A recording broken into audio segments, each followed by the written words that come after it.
बहुत बहुत स्वागत है आप सभी का आपके अपने YouTube channel Shukla study point में। मैं शिवम शुक्ला आप सभी दोस्तों का हार्दिक स्वागत करता हूं। आज का वीडियो बहुत ही शानदार होने वाला है और बहुत ही अच्छे तरीके से आपको समझाने का प्रयास इस वीडियो के माध्यम से किया जाएगा। तो वीडियो को अंत तक जरूर देखेंगे। एक प्रकार से रिवीजन क्लास होगी। पॉलिटिकल साइंस बीए प्रथम सेमेस्टर की छात्र छात्राओं हेतु आपकी परीक्षा लगी हुई है। कल कुछ विद्यालयों की लगी हुई है, मतलब कुछ विश्वविद्यालय की परीक्षाएं कल लगी हुई हैं और कुछ की जो है और बाद में लगी हुई हैं। तो सभी के लिए यह लेक्चर बहुत ही ज़्यादा महत्वपूर्ण होगा, चाहे आपकी परीक्षा ऑब्जेक्टिव हो रही है तो, और चाहे आपकी परीक्षा लिखित हो रही तो भी।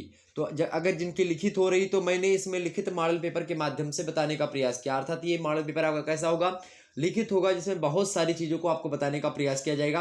और जो मैं बहुत सारी चीज़ें बताऊंगा उन्हीं से आपके ऑब्जेक्टिव टाइप के प्रश्न भी बनेंगे। तो इस प्रकार से आप समझ सकते हो कि आप दोनों के हैं, चाहे लिखित आपका मॉडल पेपर हो, मतलब कि लिखित पेपर हो, चाहे आपका ऑब्जेक्टिव हो, किसी भी विश्वविद्यालय से है, आपका सिलेबस लगभग अब सेम हो चुका है समस्त विश्वविद्यालयों का। बीए प्रथम सेमेस्टर की बात की जाए तो नई शिक्षा नीति के अनुसार परीक्षा आपकी होने वाली है। तो उसके हिसाब से देखा जाए तो सारे विश्वविद्यालयों का सिलेबस लगभग सेम रखा गया है। आपके पेपर का नाम है Indian national movement and constitution of India, अर्थात भारतीय राष्ट्रीय आंदोलन एवं भारत का संविधान। तो उससे रिलेटेड जो भी प्रश्न इंपॉर्टेंट होंगे उसको आज के वीडियो के अंतर्गत डिस्कस किया जाएगा।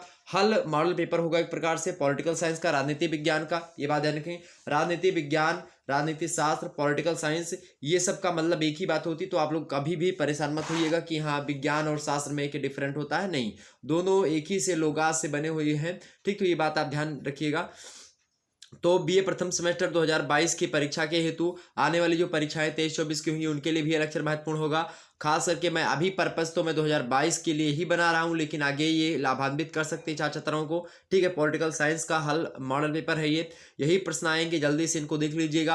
आपको बता दें कल आपकी वीडियो एक भी नहीं हो पाई थी, उसके लिए बहुत बहुत माफ़ी चाहेंगे, क्योंकि हम थोड़ा सा बहुत ज़्यादा बिजी थे और इसीलिए हुआ क्या कि आपकी वीडियोज़ नहीं आ पाई, उसके लिए माफ़ी चाहेंगे। और मैं आज आपके समक्ष प्रस्तुत हूँ। लगातार आप लोगों की रिक्वायरमेंट, लगातार कमेंट्स आ रहे थे, उन सभी को देखते हुए और इतना समय निकालना पड़ा, बहुत ज़्यादा एक सोचिए कि बहुत ज़्यादा समय निकाल करके मैं आप लोगों के समक्ष आया हूँ। तो उतना आप लोग मुझे प्यार दुलार दें, ताकि जो है इसी प्रकार से किसी तरीके से किसी भी कंडीशन में होते हुए भी मैं आपको अच्छे तरीके से पढ़ाने का प्रयास करूँ। ठीक है, तो जल्दी से इन प्रश्नों को आप लोग देख लीजिएगा, रिवीजन क्लास के तौर पर ये होगी और इसमें बहुत सारे मुद्दों पर हम चर्चा करेंगे। आप ये मत देखिए कि इन प्रश्नों को हमने रखा, लेकिन आपका पूरा का पूरा पाठ्यक्रम आज के वीडियो के अंतर्गत ही कवर हो जाएगा। इंपॉर्टेंट चीज़ों को मैं बताने का प्रयास करूंगा इस वीडियो के माध्यम से। ओके, तो आप परेशान बिल्कुल भी मत रहेंगे। चलिए देखते हैं बीए प्रथम सेमेस्टर राजनीति शास्त्र या राजनीति विज्ञान के बारे में यहाँ पर बात होगी। पॉलिटिकल साइंस जिसको अंग्रेजी में कहा जाता है। आपके प्रश्न पत्र का नाम है भारतीय राष्ट्रीय आंदोलन एवं भारत का संविधान, या जो है इंग्लिश में बोले तो Indian national movement and constitution of India, ये आपके पेपर का नाम है। मॉडल पेपर होगा 2022 के लिए। मोस्ट इंपोर्टेंट प्रश्न और उत्तर को इसमें रखने का प्रयास किया गया है।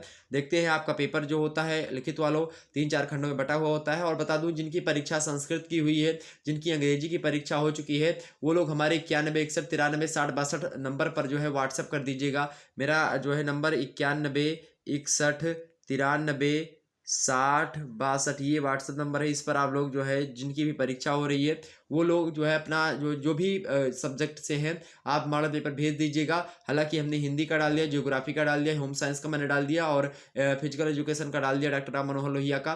ठीक है, और इसी प्रकार से जो परीक्षा इस समय हो रही डॉक्टर राम मनोहर लोहिया की हो रही, चाहे अन्य विश्वविद्यालयों की अभी शुरू होने वाली है। तो आपके पास जो भी पेपर मतलब कि हैं लगभग, मतलब अभी जो ताजे ताजे हो रहे हैं उनको आप लोग मेरे पास सेंड कर दीजिए, ताकि मैं उस पर वीडियो बना सकूँ और दिखा सकूँ बच्चों को कैसे कैसे प्रश्न आते हैं। मतलब आते तो हैं, इसमें भी बता दूंगा ऐसे ऐसे आते हैं, लेकिन उनको दिखा दें कि हाँ मॉडल पेपर और जो है उससे कैसे फंसा है। देखिए ये 3 खंडों में आपका पेपर बटा हुआ होगा। खंड आ, बा और सा।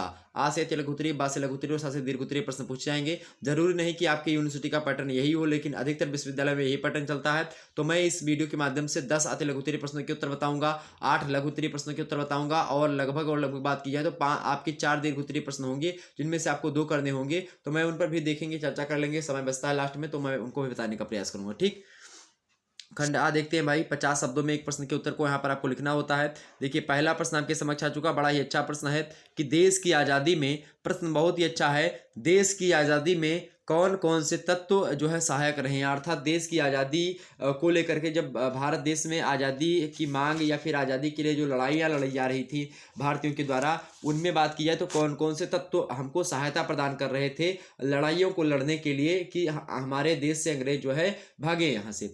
तो उसके लिए बहुत सारी चीज़ें थी। तो आप लिखेंगे कि देश की आज़ादी में निम्न तत्व सहायक होते हैं।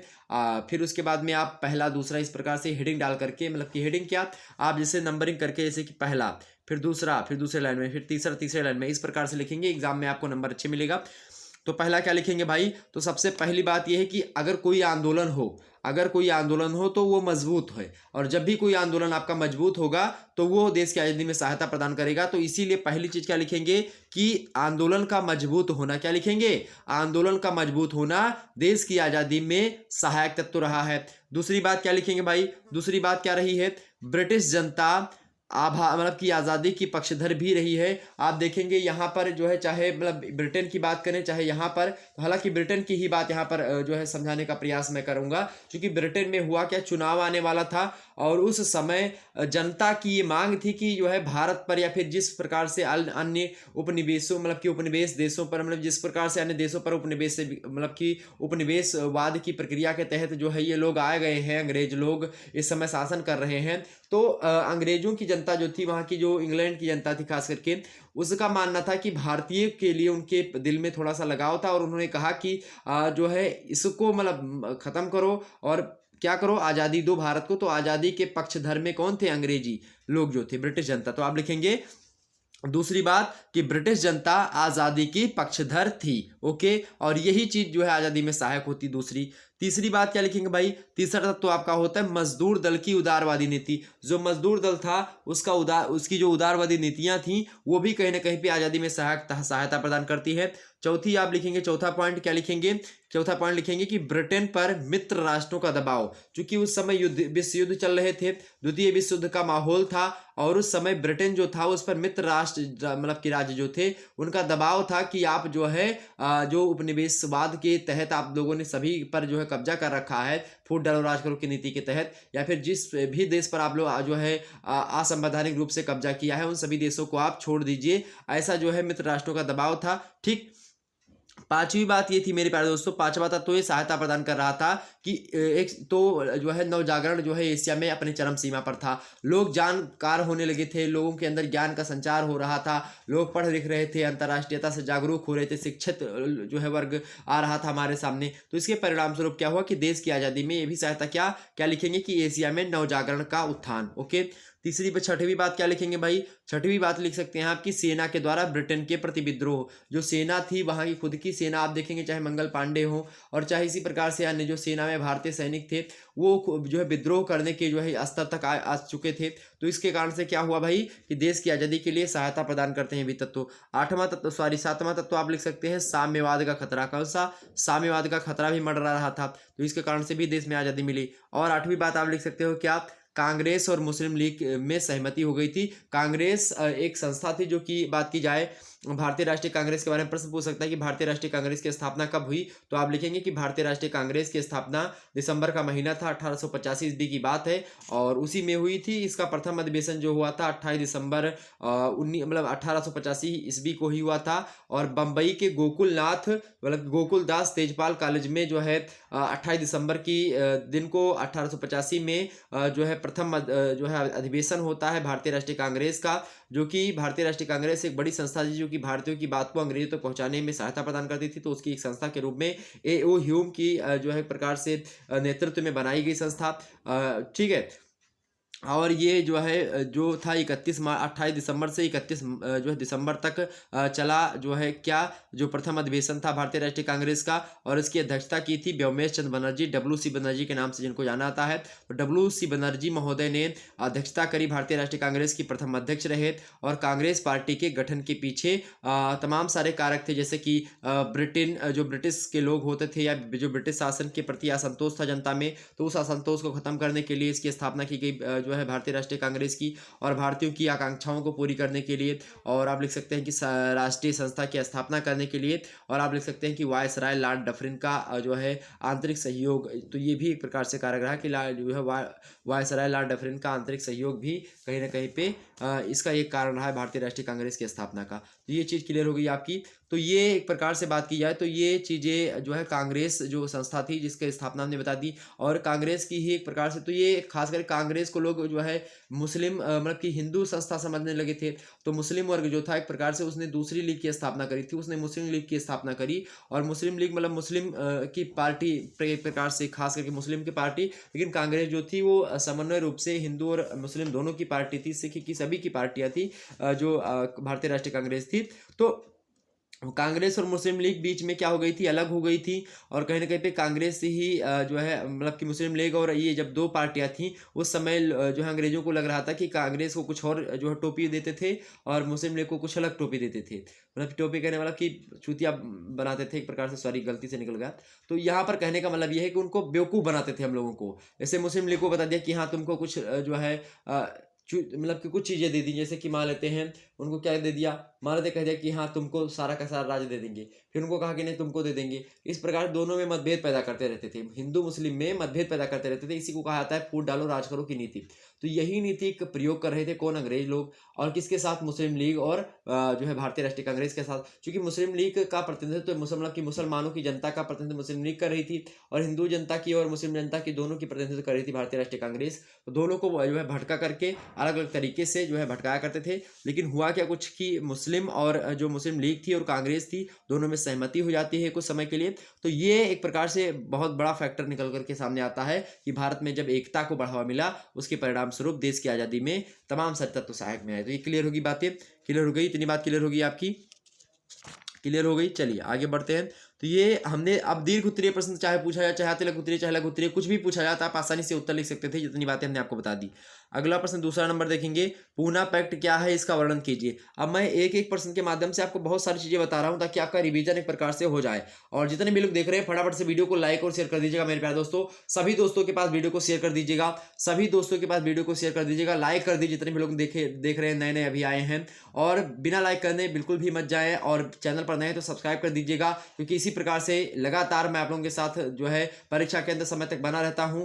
और ये एक प्रकार से जाहिर सी बात है अद्वितीय कार्य है, अद्वितीय वीडियो आपको होगी। ठीक है, चलिए देखते हैं प्रश्न क्या है कि पूना पैक्ट क्या है, इसका वर्णन कीजिए। पूना पैक्ट की बात की जाए तो द्वितीय गोलमेज सम्मेलन हुआ था, आपको पता है गोलमेज सम्मेलन वह सम्मेलन होता था जिसमें एक गोल मेज रखी जाती थी ब्रिटेन में, लंदन में। और वहां पर होता क्या था कि जो है गोल गोल मेज होती थी, उसके चारों तरफ कुर्सियां लगी होती थी, उसमें सभी लोग एक दूसरे के सामने बैठते थे। उसमें विभिन्न देशों के जो है जो मतलब कि वायसराय या फिर विभिन्न देशों के जो एक प्रकार से जो बड़े नेता थे वहाँ के पर्सनल देश से उनको बुलाया जाता था। तो एक प्रकार से गोल मेज सम्मेलन कहने का मतलब ये है कि ऐसी मेज का मतलब कि ऐसे सम्मेलन जिसमें सभी लोग बराबर हों, इस प्रकार से गोल मेज सम्मेलन। इसीलिए जब जो है चौड़ी मेज रखी जाए, लंबी मेज रखी जाए, उसका मतलब कि एक हेड होता है जो कि मेज के जो चौड़ाई होती है उसके सामने बैठता है, लेकिन बाकी लंबाई के सामने बैठते हैं। तो जो चौड़ाई के सामने बैठता है वो ज़्यादा एक प्रकार से बात की जाए मतलब कि जो लंबाई के सामने बैठता है, खास करके जैसे कि आप देखे होंगे कमिश्नर वगैरह, तो एक कुर्सी अलग लगी होती है, राजा की कुर्सी सीधे लगी होती है और बाकी किनारे किनारे इधर उधर जो है तमाम सारे जो है दरबारी बैठे होते हैं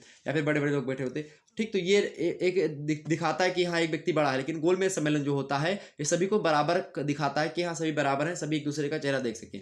ठीक, तो गोलमेज सम्मेलन हुआ। पहला गोलमेज सम्मेलन जो है सही तरीके से नहीं हो सका, उसके लिए दूसरा गोलमेज सम्मेलन जो है स्थापित किया गया। द्वितीय गोलमेज सम्मेलन में जो है अंग्रेजों ने एक और नई चाल चली और मुसलमानों के लिए पृथक निर्वाचन की व्यवस्था तो 1919 ईस्वी के अधिनियम के द्वारा पहले ही ला चुके थे। और अब उन्होंने क्या किया कि मुस्लिमों को तो बांट दिया हमने, अब हिंदुओं में फूट भी डाल दें तो और भी हमको फायदा हो सकता है। ऐसा सोचा किसने, अंग्रेजों ने। तो उन्होंने क्या किया, अंग्रेजों ने कि हिंदुओं में फूट डालने के उद्देश्य से जो हरिजन समाज था, जो पिछड़ा हुआ समाज था, उनके लिए अलग निर्वाचन की व्यवस्था जो है कि क्या करी, हरिजनों के लिए अलग निर्वाचन की व्यवस्था कर दी। किसमें, द्वितीय गोलमेज सम्मेलन में। भीमराव जो अम्बेडकर हैं वो भी गए थे, उन्होंने भी मांग करी थी द्वितीय मतलब कि एक अलग, जैसे कि जो जिन्ना था वो मुस्लिम देश की मांग कर रहा था और जो भीमराव अम्बेडकर थे ये भी एक प्रकार से कहीं ना कहीं पे कहते थे कि दलितों का एक अलग देश होना चाहिए, ऐसी जो है इनकी धारणा रही।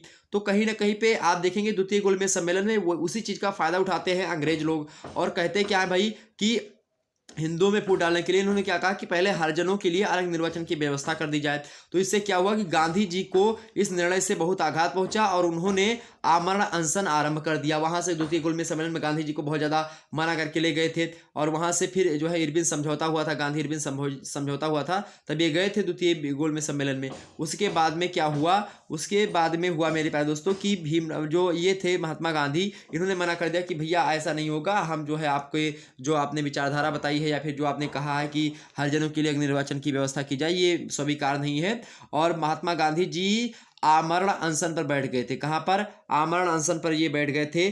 कि हुआ क्या कि उस समय जो है आमरण अनशन पर जब बैठ गए, किंतु अंत में जो हरिजन नेता डॉक्टर भीमराव अंबेडकर थे और गांधी जी थे, तो भीमराव अंबेडकर भी पक्षधर में थे कि जो है हरिजनों के लिए अलग निर्वाचन की व्यवस्था हो जाए। लेकिन महात्मा गांधी को जेल में भी बंद कर दिया गया था, जेल में भी ये चले गए थे। उसके बावजूद इन्होंने जेल में ही आकर के क्या किया, अलग जा करके जेल से निकल करके एक जो है समझौता हुआ दोनों के बीच में, भीमराव अंबेडकर और गांधी जी के बीच में। 1932 ईस्वी की बात है। 1932 ईस्वी में भीमराव अंबेडकर और महात्मा गांधी जी के बीच में एक समझौता हुआ। कहाँ पर हुआ था? पूना में हुआ था। और इसीलिए इसको हम पूना पैक्ट के नाम से जानते हैं, पूना समझौता भी कहते हैं। ठीक है, पूना पैक्ट या पूना समझौता एक ही बात है। तो पूना समझौते के अनुसार क्या हुआ कि हरिजनों के लिए विधानमंडलों में स्थान सुरक्षित कर दिया गया, किंतु पृथक निर्वाचन का निर्णय जो है वो समाप्त कर दिया गया। और गांधी जी की एक महान विजय ये मान सकते हैं आप कि गांधी जी ने अगर ये विजय नहीं प्राप्त करी होती तो आज शायद हिंदुस्तान के 2 टुकड़े या फिर 3 टुकड़े, बांग्लादेश और पाकिस्तान एक है ही 2 टुकड़े, लेकिन बात की जाए तो एक और टुकड़ा हो जाता, उसका नाम होता एक प्रकार से दलितों का एक देश बन जाता अलग से। तो ये गांधी जी की एक बहुत बड़ी विजय थी। और ये बात भी ध्यान रखेंगे, उस समय गांधी जी के फेवर में बहुत ज्यादा हरिजन लोग थे, मतलब कि गांधी जी ने ही हरिजन नाम दिया था हरिजनों को। और कहा जाता है कि भीमराव अंबेडकर से ज्यादा एक प्रकार से बात की जाए लोकप्रियता जो थी हरिजनों में, वो महात्मा गांधी जी की थी उस समय। तो इसलिए महात्मा गांधी जी ने जो है उनके लिए एक प्रकार से कहा कि अगर ये अलग देश हो जाएंगे तो बाद में चल के बहुत सारी प्रॉब्लम्स होंगी और देश में बहुत ज़्यादा क्या हो जाएगा, वैमनस्यता फैलेगी, लोग एक दूसरे को मारने काटने पर उतर जाएंगे। तो कई प्रकार की समस्याओं को देखा महात्मा गांधी ने और इस प्रकार का समझौता किया कि तो इसी को पूना पैक्ट के नाम से जाना जाता है। क्लियर होगी बातें? अच्छा, एक बात हमने इसके बीच में बताई थी, गांधी इरविन समझौता। तो क्या हुआ था कि सन 1930 ईस्वी में गोलमेज सम्मेलन का कोई नतीजा नहीं निकला, जो प्रथम गोलमेज सम्मेलन था, क्योंकि कांग्रेस ने सम्मेलन में भाग ही नहीं लिया था प्रथम गोलमेज सम्मेलन में। तब अंग्रेजों ने सोचा कि कांग्रेस के बिना किसी भी नतीजे पर हम नहीं पहुंच सकते, क्योंकि कांग्रेस जो है एक बड़ी पार्टी है और भारत की पार्टी है। और ब्रिटिश सरकार के आदेश पर वायसराय जो लॉर्ड इरविन थे, वो उनसे कहा गया कि जाओ तुम गांधी जी को मना करके लाओ। अब ये आते तो गांधी साहब मना कर दिए कि नहीं नहीं हम नहीं जाएंगे भाई। तो ये हुआ कि उन्होंने कहा कि नहीं, उनको मना करके लाना है, द्वितीय गोलमेज सम्मेलन करना है। तो इसके लिए उन्होंने क्या किया, लॉर्ड इरविन ने कहा गांधी जी से कि आप जो जो कहेंगे हम मानेंगे उसको। तो उन्होंने कहा कि ठीक है। तो गांधी जी की और लॉर्ड इरविन के बीच में क्या हुआ, एक समझौता हुआ है। कब हुआ? 5 मार्च 1931 ईस्वी को। 5 मार्च 1931 ईस्वी को गांधी और इरविन के बीच में एक समझौता होता है। उसी समझौता को हम गांधी इरविन समझौता के नाम से जानते हैं। किसके नाम से? गांधी इरविन समझौता के नाम से जानते हैं। बोलो इतनी बातें क्लियर हुई? क्लियर हुई होगी, आसानी से आप लिख सकते थे। आगे बढ़ते हैं और मुद्दों को हम समझने का प्रयास करते हैं। ओके, अगला प्रश्न आपके समक्ष है भाई, तीसरा नंबर, भारतीय स्वतंत्रता आंदोलन में नरम दल। भारतीय स्वतंत्रता आंदोलन में नरम दल की क्या भूमिका थी, नरम दल के बारे में बताएं। आपसे एग्जाम से ऐसे भी प्रश्न पूछ सकता है कि जो है नरम दल, केवल ऐसे लिखा रहेगा नरम दल, आपको ऑप्शन मिल जाएगा उग्रवादी आंदोलन या फिर ऐसे कुछ लिख जाएगा। ठीक है, उग्रवादी मतलब कि जो है गरम दल ऐसे लिखा हुआ मिलेगा, तो भी आप इसका उत्तर ऐसे लिखेंगे। तो भारतीय स्वतंत्रता के आंदोलन में बात की जाए तो 2 विचारधाराएं कार्य कर रही थी, एक नरम दल और एक गरम दल। ओके, सन 1905 ईस्वी की बात है, भारतीय राष्ट्रीय कांग्रेस में नरम दल का प्रावधान था। लेकिन 1907 ईस्वी की बात है तो उसमें उग्रवादियों का प्रभाव आ गया और नरम दल के नेता शांतिप्रिय थे।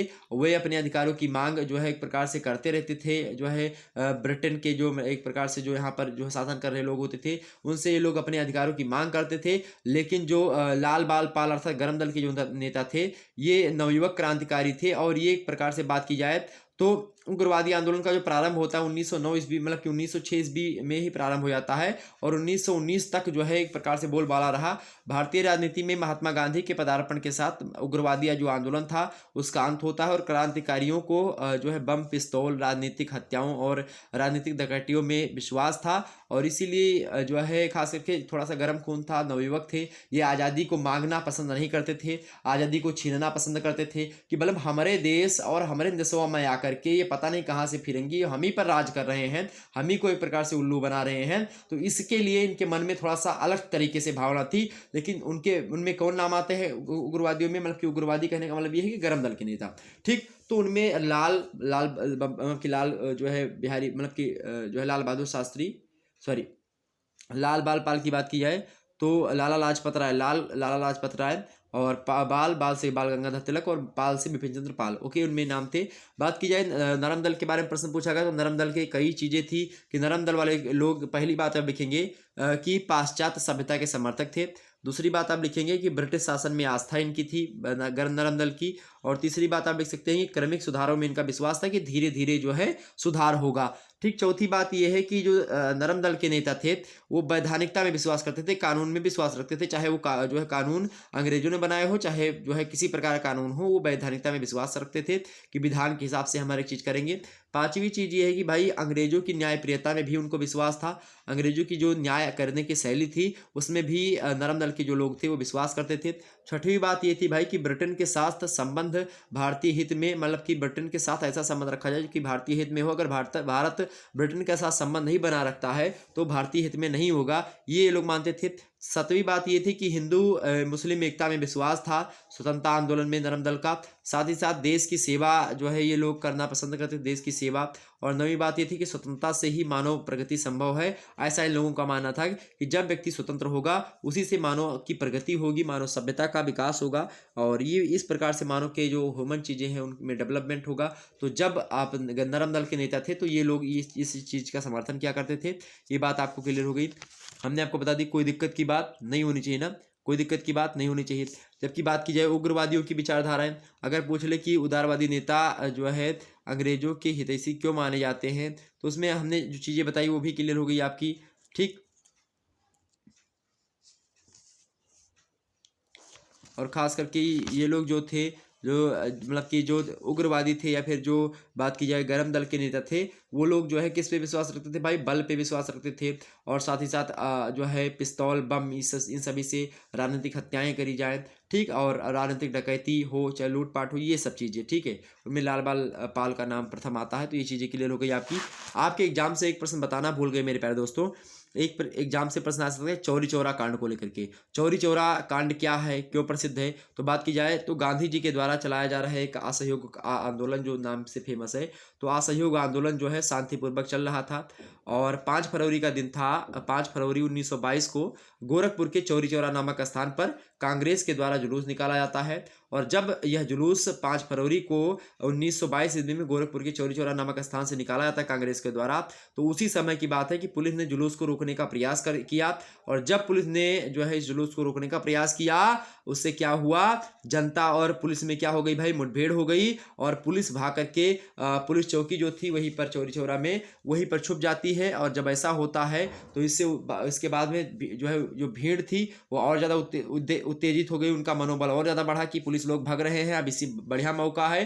तुरंत पुलिस चौकी को घेर लिया और पुलिस चौकी को घेर करके क्या कर दिया भैया, एक माचिस की तीली निकाली और तुरंत आग लगा दी। क्या हुआ, पुलिस चौकी घेर करके पुलिस चौकी में आग लगा दिया। और क्या हुई भाई, अब उस समय गांधी जी अपने चरम उत्कर्ष पर थे।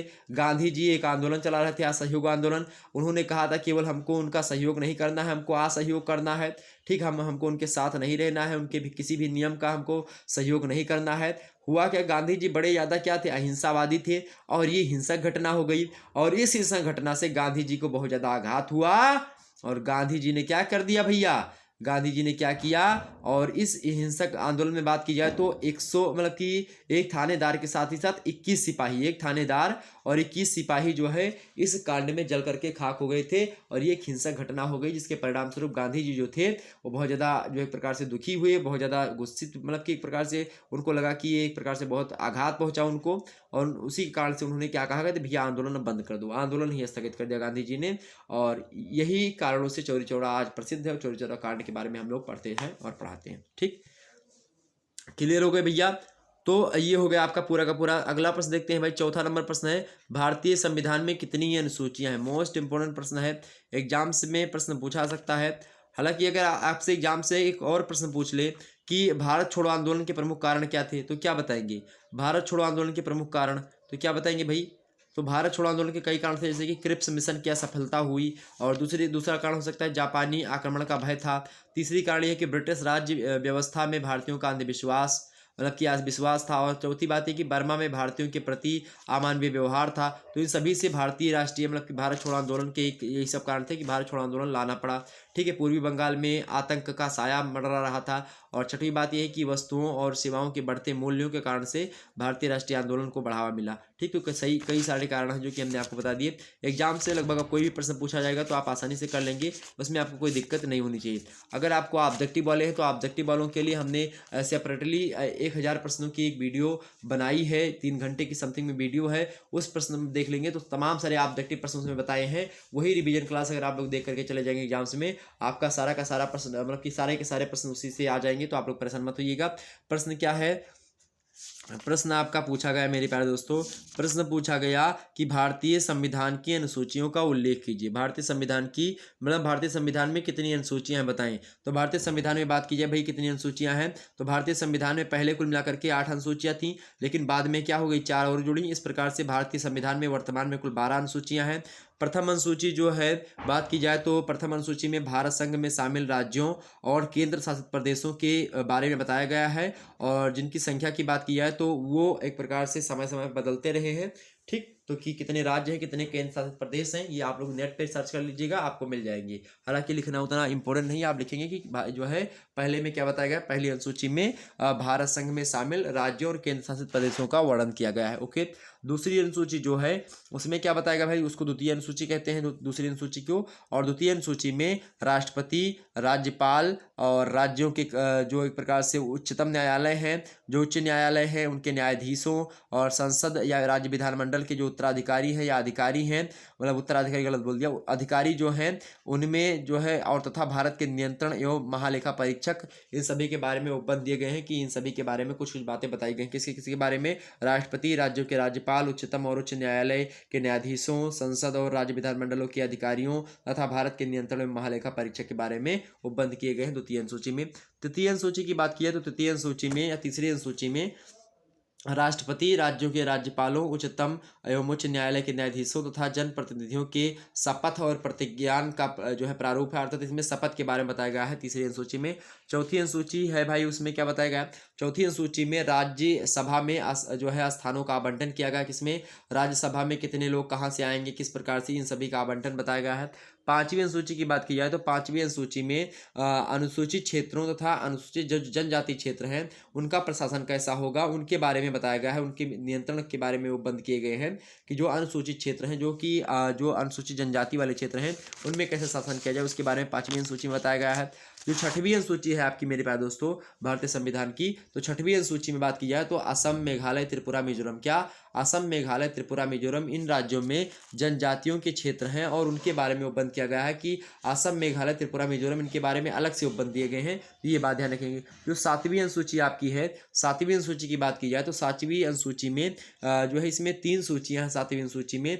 पहली सूची है संघ सूची, दूसरी है राज्य सूची और तीसरी है समवर्ती सूची। तो इसमें संघ सूची, राज्य सूची और समवर्ती सूची के बारे में बताया गया है कि संघ सूची में कितने क्षेत्र होंगे, मतलब कि कितने जो है कार्य होंगे कि लोग केवल केंद्र सरकार मतलब कि उन मुद्दों पर कानून बनाएगी, किस मतलब कितने ऐसे मुद्दे जिन पर राज्य सरकार कानून बनाएगी, कितने ऐसे मुद्दे जिनमें केंद्र और राज्य दोनों सरकारें कानून बनाएंगी। तो इस बातों का उल्लेख किसमें किया गया, सातवीं अनुसूची में। जबकि जो आठवीं अनुसूची मेरे भैया, जो 8वीं अनुसूची भारतीय संविधान की, उसमें क्या है, 8वीं अनुसूची की बात की जाए तो 8वीं अनुसूची में 22 भाषाओं का उल्लेख है। कितनी भाषाओं का? तो 8वीं अनुसूची में 22 भाषाओं का उल्लेख है जिन्हें संविधान के द्वारा मान्यता प्राप्त है। तो संविधान के द्वारा 22 भाषाओं को मान्यता प्राप्त है। उन 22 भाषाओं को मेरे प्यारे दोस्तों संविधान की 8वीं अनुसूची में रखा गया है। ठीक, बात की जाए जो बाद में जुड़ी 9वीं अनुसूची, 9वीं जो अनुसूची है इसमें जो है अधिनियमों को शामिल किया गया है। उन अधिनियमों को शामिल किया गया है जिनकी वैधानिकता को न्यायालय में चुनौती नहीं दी जा सकती है। मतलब कि जो है मुद्दा,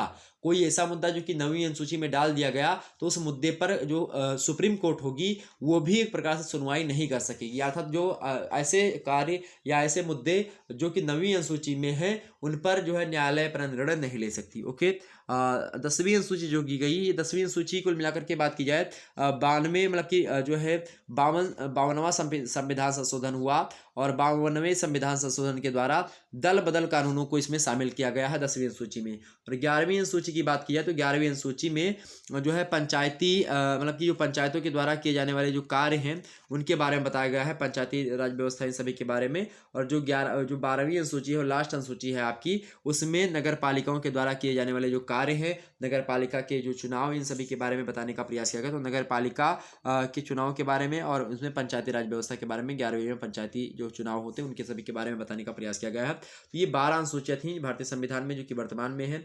तो आप ऐसे लिख सकते थे। आपसे लघु उत्तरीय में भी प्रश्न ऐसा बन सकता है, दीर्घ उत्तरीय में बन सकता है, अति लघु उत्तरीय में भी पूछा सकता है। तो आप किसी में पूछा जाए तो आप अपने हिसाब से शब्द मैनेज करिएगा। जानकारी देना मेरा काम ही है। मैंने आपको बता दिया कि हाँ अनुसूची में क्या क्या चीजें हैं। आपका रिवीजन हो गया होगा, पूरी की पूरी अनुसूची आपको बहुत जल्दी समय में हमने आपको बता दिया। ओके, एक बार सभी लोग अगर मेहनत पसंद आ रही तो वीडियो को लाइक कर दीजिए, चैनल पर नए तो सब्सक्राइब कर दीजिएगा। चलिए फटाफट से आगे बढ़ते हैं और अगला प्रश्न देख लेते हैं। अगला प्रश्न क्या है भाई? अगला प्रश्न 5वां नंबर, मौलिक अधिकार और नीति निर्देशक तत्वों में अंतर बताइए। मौलिक अधिकार और नीति निर्देशक तत्वों में क्या अंतर है, फटाफट से बताने का प्रयास करेंगे भाई। बहुत ही अच्छा प्रश्न है एग्जाम्स की पॉइंट ऑफ व्यू से कि आखिरकार नीति निर्देशक तत्व और मौलिक अधिकारों में क्या अंतर हो सकते हैं। तो अंतर की बात की जाए मौलिक अधिकारों में और किस में भाई, मौलिक अधिकार और पूछा गया किस में आपसे, मौलिक अधिकारों में और राज्य के नीति निर्देशक तत्वों में अंतर पूछा गया है। तो मौलिक अधिकारों की बात की जाए तो मौलिक अधिकारों में भारतीय संविधान में की बात की जाए तो अनुच्छेद 14 से लेकर के अनुच्छेद 18 तक जो है मतलब कि सॉरी अनुच्छेद 14 से लेकर के अनुच्छेद 32 तक, मतलब कि अनुच्छेद जो है 12 से बात की जाए 12 से 35, कुल मिलाकर के अनुच्छेद 12 से 35 तक संविधानों के बारे में बताया गया है। मतलब जो उसमें रखे गए हैं, मतलब कि ये मौलिक अधिकारों की जो है एक प्रकार से अनुच्छेद के बीच में रखा 12 से लेकर के 35 तक भारतीय संविधान में अनुच्छेद के बारे में बताया, मतलब कि मौलिक अधिकारों के बारे में बताया गया है।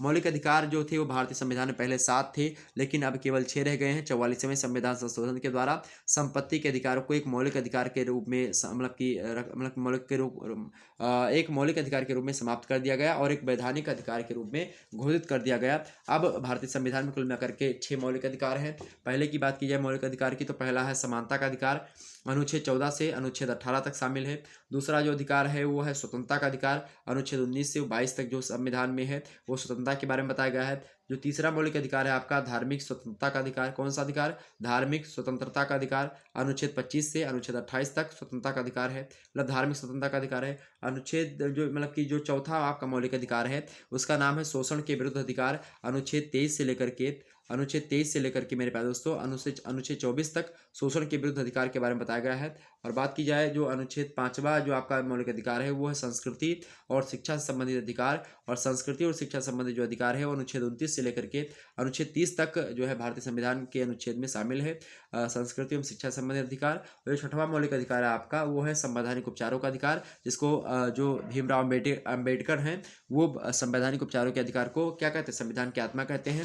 और संवैधानिक उपचारों के अधिकार में ही है कि लोग क्या कर सकते हैं, 5 प्रकार की जो रिट होती है उसको जारी करवा सकते हैं। उसमें आप देखेंगे जो है संवैधानिक उपचारों के अधिकार में बंदी प्रत्यक्षीकरण हुआ, परमादेश, प्रतिषेध और उत्प्रेषण और अधिकारपेक्षा, ये 5 जो होते हैं, ये 5 मुद्दे जो होते हैं इसमें शामिल किए जाते हैं कि जिस अगर कोई आपके मौलिक अधिकारों का हनन कर रहा है तो आप इन 5 रिटों को एक प्रकार से न्यायालय के द्वारा जारी करवा सकते हैं। और डॉक्टर अम्बेडकर ने कहा कि यह संविधान का हृदय अथवा आत्मा है। उच्चतम न्यायालय और उच्च न्यायालयों के द्वारा नागरिकों के मौलिक अधिकारों की रक्षा के लिए इस प्रकार मतलब कि जो है 5 प्रकार की चीज़ें बताई गई हैं। इनमें पहला है बंदी प्रत्यक्षीकरण, अगर आपको कोई मान लेते बंद कर लेता है और किसी व्यक्ति विशेष की स्वतंत्रता के लिए यह लेख सर्वाधिक महत्वपूर्ण है, अगर उसको बंद कर दिया जाता है और उसको न्यायालय में नहीं पेश किया जाता है तो एक प्रकार से अपने वकील से कह सकता है या अपने सगे संबंधियों के से मतलब उनके सगे संबंधी अगर जाएंगे कहेंगे कि हाँ फलाने व्यक्ति गायब है, उनको पुलिस ने पकड़ लिया है, तो वो जो है बाकायदा से उसको कहेगा कि हाँ बंदी को प्रत्यक्ष करो न्यायालय में,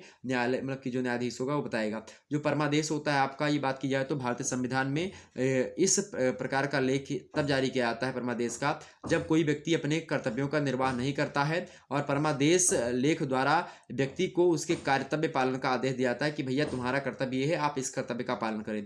चौथी मतलब कि तीसरा जो है प्रतिषेध, प्रतिषेध का मतलब होता है इसके द्वारा क्या होता है, प्रतिषेध के द्वारा कि जो बड़े न्यायालय होते हैं वो छोटे न्यायालयों को यह आदेश देते हैं कि जो है अपने यहाँ कार्यवाही ना करें किसी भी मुद्दे का, क्योंकि यह मामला आपके अधिकार क्षेत्र से जो है बाहर है, आप इस मुद्दे को हमारे पास भेज दें। या अगर मान लेते हैं कोई जो है केस आ गया और उस केस को जो है छोटे न्यायालयों ने हस्तक्षेप कर लिया कि यह केस मेरा है, तो जो बड़े न्यायालय होंगे वो कहेंगे नहीं ये हैंड ओवर करो, ये आपके लायक केस नहीं है, आपके अधिकार क्षेत्र से बाहर है, तो उसको हम क्या कहते हैं भाई, उसको हम प्रतिषेध कहते हैं। ओके, ये बात ध्यान रखेंगे।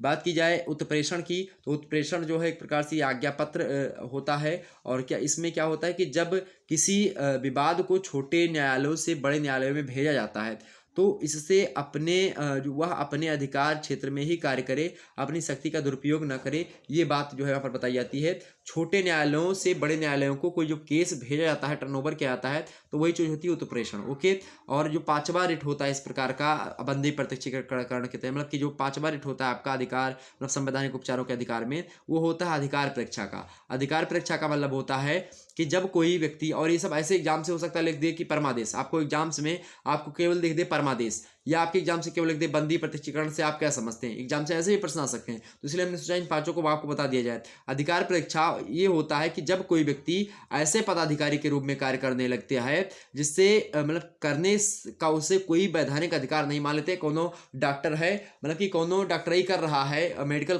खोले हुए है और दवाई धड़ल्ले के साथ बेच रहा है, लेकिन उसके पास जो है दवाई बेचने का कोई लाइसेंस नहीं है, तो उस व्यक्ति को अधिकार परीक्षा बताया जाता है कि तो न्यायालय अधिकार परीक्षा के द्वारा उस व्यक्ति से पूछता है कि भाई ये जो आप कर रहे हो ये क्यों कर रहे हो, इसका करने का आपका क्या मकसद है, क्या कारण है। अगर वो संतोषजनक उत्तर दे लेता है, अगर सेटिस्फाई कर देगा न्यायालय को, मतलब न्यायाधीशों को सेटिस्फाई कर देगा कि हाँ भैया इसलिए मैंने ये किया है, मेरे पास ये नहीं है लेकिन मैं कार्य सही कर रहा हूँ, अगर वो चेक होगा और बाकायदा सही निकलेगा तो न्यायालय उसको बरी भी कर सकता है, और ये चीजें हैं। ठीक है, तो ये होता है आपका अधिकार परीक्षा। तो ये हमने आपको चीजें बता दी। बात की जाए नीति निर्देशक सिद्धांतों की, तो नीति निर्देशक सिद्धांत जो है भारतीय संविधान की बात की जाए तो ये राज्यों को द्वारा मतलब कि राज्य की जो सरकार है उनके द्वारा लोक कल्याणकारी राज्य बनाने के लिए, कि राज्य हमारा अच्छा हो उसके बनाने के लिए कई चीज़ों की व्यवस्था करता है। जो नीति निर्देशक सिद्धांत होते हैं ये 36 से लेकर के अनुच्छेद 36 से लेकर के अनुच्छेद 51 तक, क्या अनुच्छेद 36 लेकर के अनुच्छेद 51 तक के जो संविधान में जो अनुच्छेद है उनमें नीति निर्देशक सिद्धांत के बारे में बताया गया है। डीपीएसपी जिसको कहते हैं, भाग 4 के अनुच्छेद 36 से 51 में नीति तत्वों का उल्लेख किया गया है, ये बात ध्यान रखेंगे। और ये आदर्श राज्य के लिए बाध्यकारी नहीं है, ना ही न्यायालय में योग्य है, मतलब कि न्यायालय में आप इनको जो है बता सकते हैं कि हाँ ये मेरे साथ किसी सरकार ने नहीं किया, तो ये आप ध्यान रखेंगे। ये कि केवल सामाजिक आर्थिक और राजनीतिक उन्नति के लिए जो है समाज में रखे गए हैं, ताकि लोग जो है इसका एक प्रकार से मतलब कि राज्य आगे बढ़ सके, इसके लिए बताया गया। ठीक, ये बात ध्यान रखेंगे। बात की जाए, पूछा गया है कि भारतीय संविधान में क्या पूछा गया कि मौलिक अधिकार और नीति तत्व में क्या अंतर होते हैं। तो पहला अंतर आप सुनिएगा, पहला अंतर ये होता है कि जो नीति निर्देशक तत्व होते हैं वो न्याय योग्य नहीं है। क्या नीति निर्देशक तत्व न्याय योग्य नहीं है, आप लिखेंगे। और आप लिखेंगे कि जबकि मौलिक अधिकार न्याय के योग्य हैं। मौलिक अधिकारों के लिए आप सुप्रीम कोर्ट तक आप लड़ सकते हैं, लेकिन आप नीति निर्देशक तत्वों के लिए, directive principles of state policies के लिए, आप डीपीएसपी के लिए अर्थात नीति निर्देशक तत्वों के लिए या नीति सिद्धांतों के लिए आप किसी भी न्यायालय में केस नहीं कर सकते। ये बात कहने का मतलब ये है। ठीक, दूसरा अंतर इसका ये होता है कि मूल अधिकार नकारात्मक हैं। क्या मूल अधिकार नकारात्मक हैं, मतलब इनसे राज्य की हानि भी होती है, देश की हानि भी होती है, सरकार की हानि होती है, देश पीछे जा सकता है मौलिक अधिकारों से। जबकि बात की जाए नीति निर्देशक सिद्धांतों की तो ये सकारात्मक होते हैं मेरे प्यारे दोस्तों, अर्थात पॉजिटिव होते हैं। इनसे देश आगे ही बढ़ेगा, पीछे नहीं जाएगा, क्योंकि ये न्यायालय में बाध्यकारी नहीं होते हैं। समझ में आ गई बातें? तो लिखेंगे कि मूल अधिकार नकारात्मक होते हैं जबकि नीति निर्देशक तत्व सकारात्मक होते हैं। आप लिखेंगे आगे कि मौलिक अधिकारों द्वारा यह बताया जाता है कि किन किन बातों या किन किन तत्वों से कार्य उनके द्वारा वर्जित हैं, जबकि नीति निर्देशक में जो सिद्धांत है उनमें राज्य का कर्तव्य बताया गया है कि राज्य का क्या कर्तव्य होगा और इस बारे में निर्देश जारी किया जाता है। तो ये होता है नीति निर्देशक सिद्धांत। ओके, राज्य चाहे तो जिन नियमों को अपने राज्य में लागू करना चाहे कर सकता है, नहीं चाहता नहीं भी कर सकता है, उसके लिए आप न्यायालय में केस नहीं कर सकते हैं। ठीक है, ये बात ध्यान रखेंगे। तीसरा अंतर क्या लिख सकते हैं भाई? तीसरा अंतर होगा आपका कि मूल अधिकार का आधार जो होता है राजनीतिक समानता होती है, जबकि जो नीति निर्देशक तत्व होते हैं उनका आधार आर्थिक और सामाजिक होता है। कैसा होता है? आर्थिक और सामाजिक होता है। मूल अधिकार राजनीतिक समानता को दर्शाता है, आप लिखेंगे, जबकि नीति तत्व जो होता है आधार पर आर्थिक और सामाजिक समानता को ही बताता है कि समाज व्यक्ति जो हैं सभी आपस में बराबर हैं, आर्थिक व्यक्ति भी सभी आपस में बराबर, मतलब कि आर्थिक समानता सामाजिक समानता नीति निर्देशक सिद्धांत बताता है, जबकि मूल्य अधिकार जो होता है आपको राजनीतिक जो है समानता प्रदान करता है कि आप सभी व्यक्तियों के लिए, मतलब कि आप सभी समान। ओके, ये बात ध्यान रखेंगे। चौथा अंतर आप लिख सकते हो कि मूल अधिकार में आर्थिक समानता की बात कही गई है। क्या? मूल अधिकारों में आर्थिक समानता की बात कही गई है, जबकि नीति निर्देशक तत्व का आधार आर्थिक समानता को जो है स्थापित करना हुआ है। कि नीति से सिद्धांतों का मतलब क्या है कि आर्थिक समानता को स्थापित किया जाए। आर्थिक समानता की बात मूल अधिकारों में कही गई है, लेकिन उसको कार्य करने की, मतलब कि उसको कैसे करना, आर्थिक समानता कैसे लानी है, ये कार्य नीति निर्देशक सिद्धांत करते हैं, directive principle of state policies करते हैं। ठीक है, ये बात क्लियर हो गई। तो अगर मान लेते कभी कभी एग्जाम से प्रश्न पूछ ले कि मूल अधिकार एवं नीति निर्देशक तत्वों में अगर विवाद हो जाए तो उसके विवाद होने पर जो है प्राथमिकता किसको दी जाएगी? तो प्राथमिकता मूल अधिकारों को ही दी जाएगी, क्योंकि नीति निर्देशक तत्व न्याय के योग्य नहीं। कुछ समय के बाद, मुख्य रूप से 1966 ईस्वी के बाद समाजवाद की नीतियों को लागू करने के लिए मूल अधिकारों को सीमित करना और नीति तत्वों को उन पर प्राथमिकता देना आवश्यक समझा जाने लगा।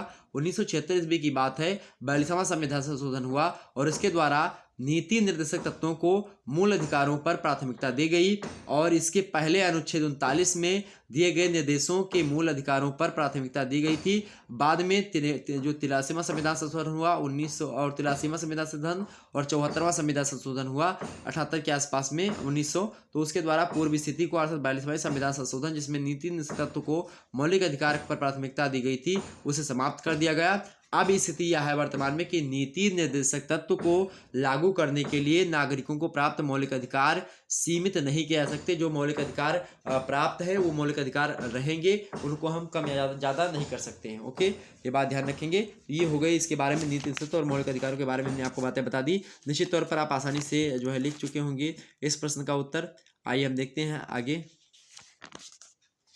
और भी प्रश्न क्या हो सकते हैं आपके एग्जाम्स के पॉइंट ऑफ व्यू से। अगला प्रश्न आपके समक्ष आ चुका है भाई।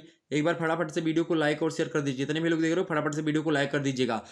आपका रिवीजन क्लास हो रहा है, बहुत सारी चीज़ें आप जान चुके हैं अभी तक और आगे बहुत सारी चीज़ें भी जानेंगे। ओके, चलिए आगे देखो भाई। अगला प्रश्न आपके समक्ष क्या है? अगला प्रश्न है, देखेंगे यहाँ पर 6वां नंबर कि संविधान की उद्देशिका से आप क्या समझते हैं। जो प्रस्तावना है, प्रियम्बल है, इसके बारे में आप क्या समझते हैं? संविधान की जो उद्देशिका है इससे क्या स्पष्ट होता है? तो क्या स्पष्ट होता है भाई कि संविधान की जो उद्देशिका, जो प्रस्तावना है, इसमें तमाम सारी बातें बताई गई हैं। पहली बात आप लिखेंगे कि संपूर्ण प्रभुत्व संपन्न, समाजवादी और धर्मनिरपेक्ष तथा लोकतांत्रिक गणराज्य की बात कही गई है। किसके बारे में? संपूर्ण प्रभुत्व संपन्न राज्य होगा, समाजवादी राज्य होगा, धर्मनिरपेक्ष होगा अर्थात राज्य का कोई अपना धर्म नहीं होगा, लोकतांत्रिक गणराज्य होगा जिसमें जो जनता का एक प्रकार से प्रतिनिधि जो होंगे वो चुन करके आएंगे, वो देश के मुखिया होंगे, ये बात बताई गई है। संपूर्ण प्रभुत्व संपन्न होगा। संपूर्ण प्रभुत्व संपन्न का मतलब होता है कि अपने देश पर किसी भी देश का, बाहरी देश का दबाव नहीं होगा। देश जो होगा आंतरिक और बाहरी मामलों में स्वयं जो है निर्णय लेगा, ये संपूर्ण प्रभुत्व संपन्न है। समाजवादी कहने का मतलब ये है कि भारत में क्या होगा भाई, समाजवाद को बढ़ावा बढ़ावा मिलता है। लेकिन समाजवाद ऐसा समाजवाद जिसमें प्राइवेट चीज़ें भी हो सकती हैं और सरकारी चीज़ें भी हो सकती हैं। मिश्रित समाजवाद के बारे में यहाँ पर बताया गया, ठीक, मतलब कि पूंजीवाद भी थोड़ा बहुत देखेंगे और समाजवाद भी, जो कि जैसे आप देखेंगे कि हाँ यहाँ पर सरकारी कंपनियां भी हैं, सरकारी बस भी चलते हैं, प्राइवेट बस भी चलते हैं, ठीक है। तो प्राइवेट बस चलेंगे, अगर केवल प्राइवेट चलेंगे तो पूंजीवादी अर्थव्यवस्था, केवल सरकारी बस चलेंगे तो समाजवादी अर्थव्यवस्था। लेकिन पूंजी मतलब कि ये चलेंगे और चलेंगे मतलब कि सरकारी और प्राइवेट दोनों चलें तो एक प्रकार से क्या समझेंगे भाई कि ये एक प्रकार से भारत की समाजवाद है, भारत का समाजवाद, ठीक है। तो संपूर्ण प्रभुत्व संपन्न, समाजवादी, धर्मनिरपेक्ष और लोकतांत्रिक गणराज्य की बात कही गई है संविधान की उद्देशिका में। दूसरी बात क्या लिखेंगे कि राजनीतिक, सामाजिक और आर्थिक न्याय देता है उद्देशिका के द्वारा। उद्देशिका में देखेंगे कि भारत क्या होगा भाई, राजनीतिक मतलब कि क्या बताया गया है कि राजनीतिक, सामाजिक और आर्थिक न्याय मिलेगा। 3 प्रकार के न्याय की बात कही गई है, किसमें, उद्देशिका की भी। लोगों को राजनीतिक तरीके से, सामाजिक तरीके से और आर्थिक तरीके से तीनों प्रकार की न्याय दिया जाएगा। और तीसरी बात क्या कही गई है कि स्वतंत्रता और समानता और भ्रातृत्व, क्या ये भावना बताई गई है कि स्वतंत्रता लोगों में, समानता रहे, भावना, भ्रातृत्व, लोग एक दूसरे को भाई जैसा समझे, ये बात इसमें बताई गई। और चौथी बात आप लिख सकते हो, इससे स्पष्ट होता है कि व्यक्ति की गरिमा तथा राष्ट्र की एकता और अखंडता पर बल दिया गया है। क्या, व्यक्ति की गरिमा अपने आप में गरिमा है, हर व्यक्ति की गरिमा है, राष्ट्रीय एकता भी लोगों में अंदर होनी चाहिए, अखंडता, तो इन सभी के बारे में बताता है कौन, संविधान का जो प्रस्तावना है, संविधान की जो उद्देशिका है। और पांचवी बात ये हमको बताती है कि संविधान को अंगीकृत करने की शक्ति, क्या, संविधान को अंगीकृत करने की शक्ति प्रदान करती है उद्देशिका, तो इसके बारे में बताने का प्रयास करती है। तो ये बात क्लियर हो गई, ये बात क्लियर हो गई। एग्जाम से प्रश्न पूछा जाए कि आप आसानी से कर लेंगे, कोई दिक्कत की बात नहीं होनी चाहिए ना। चलिए, अगर मान लेते हैं आपसे प्रश्न पूछ लिया जाए मेरे प्यारे दोस्तों कि भारत के संविधान के मूल ढांचे में सामान्यतः कौन कौन से विषय आते हैं, तो भारतीय संविधान का जो कहते हैं ना कि मूल ढांचे में परिवर्तन नहीं होगा, संविधान के मूल ढांचे की बात की जाए तो संविधान का लोकतांत्रिक जो स्वरूप है इसको परिवर्तित नहीं किया जा सकता, ये संविधान का मूल ढांचा है। दूसरी बात यह है कि संविधान का पंथ निरपेक्ष स्वरूप जो है ये भी संविधान का मूल ढांचा है। तीसरी कि भारत का कोई अपना धर्म नहीं होगा। तीसरी बात यह है कि नागरिकों के मूल अधिकार और स्वतंत्रता जो दी गई है उनको, ये भी एक प्रकार से मूल ढांचे के अंतर्गत आता है, इसमें बार बार परिवर्तन नहीं हो सकता।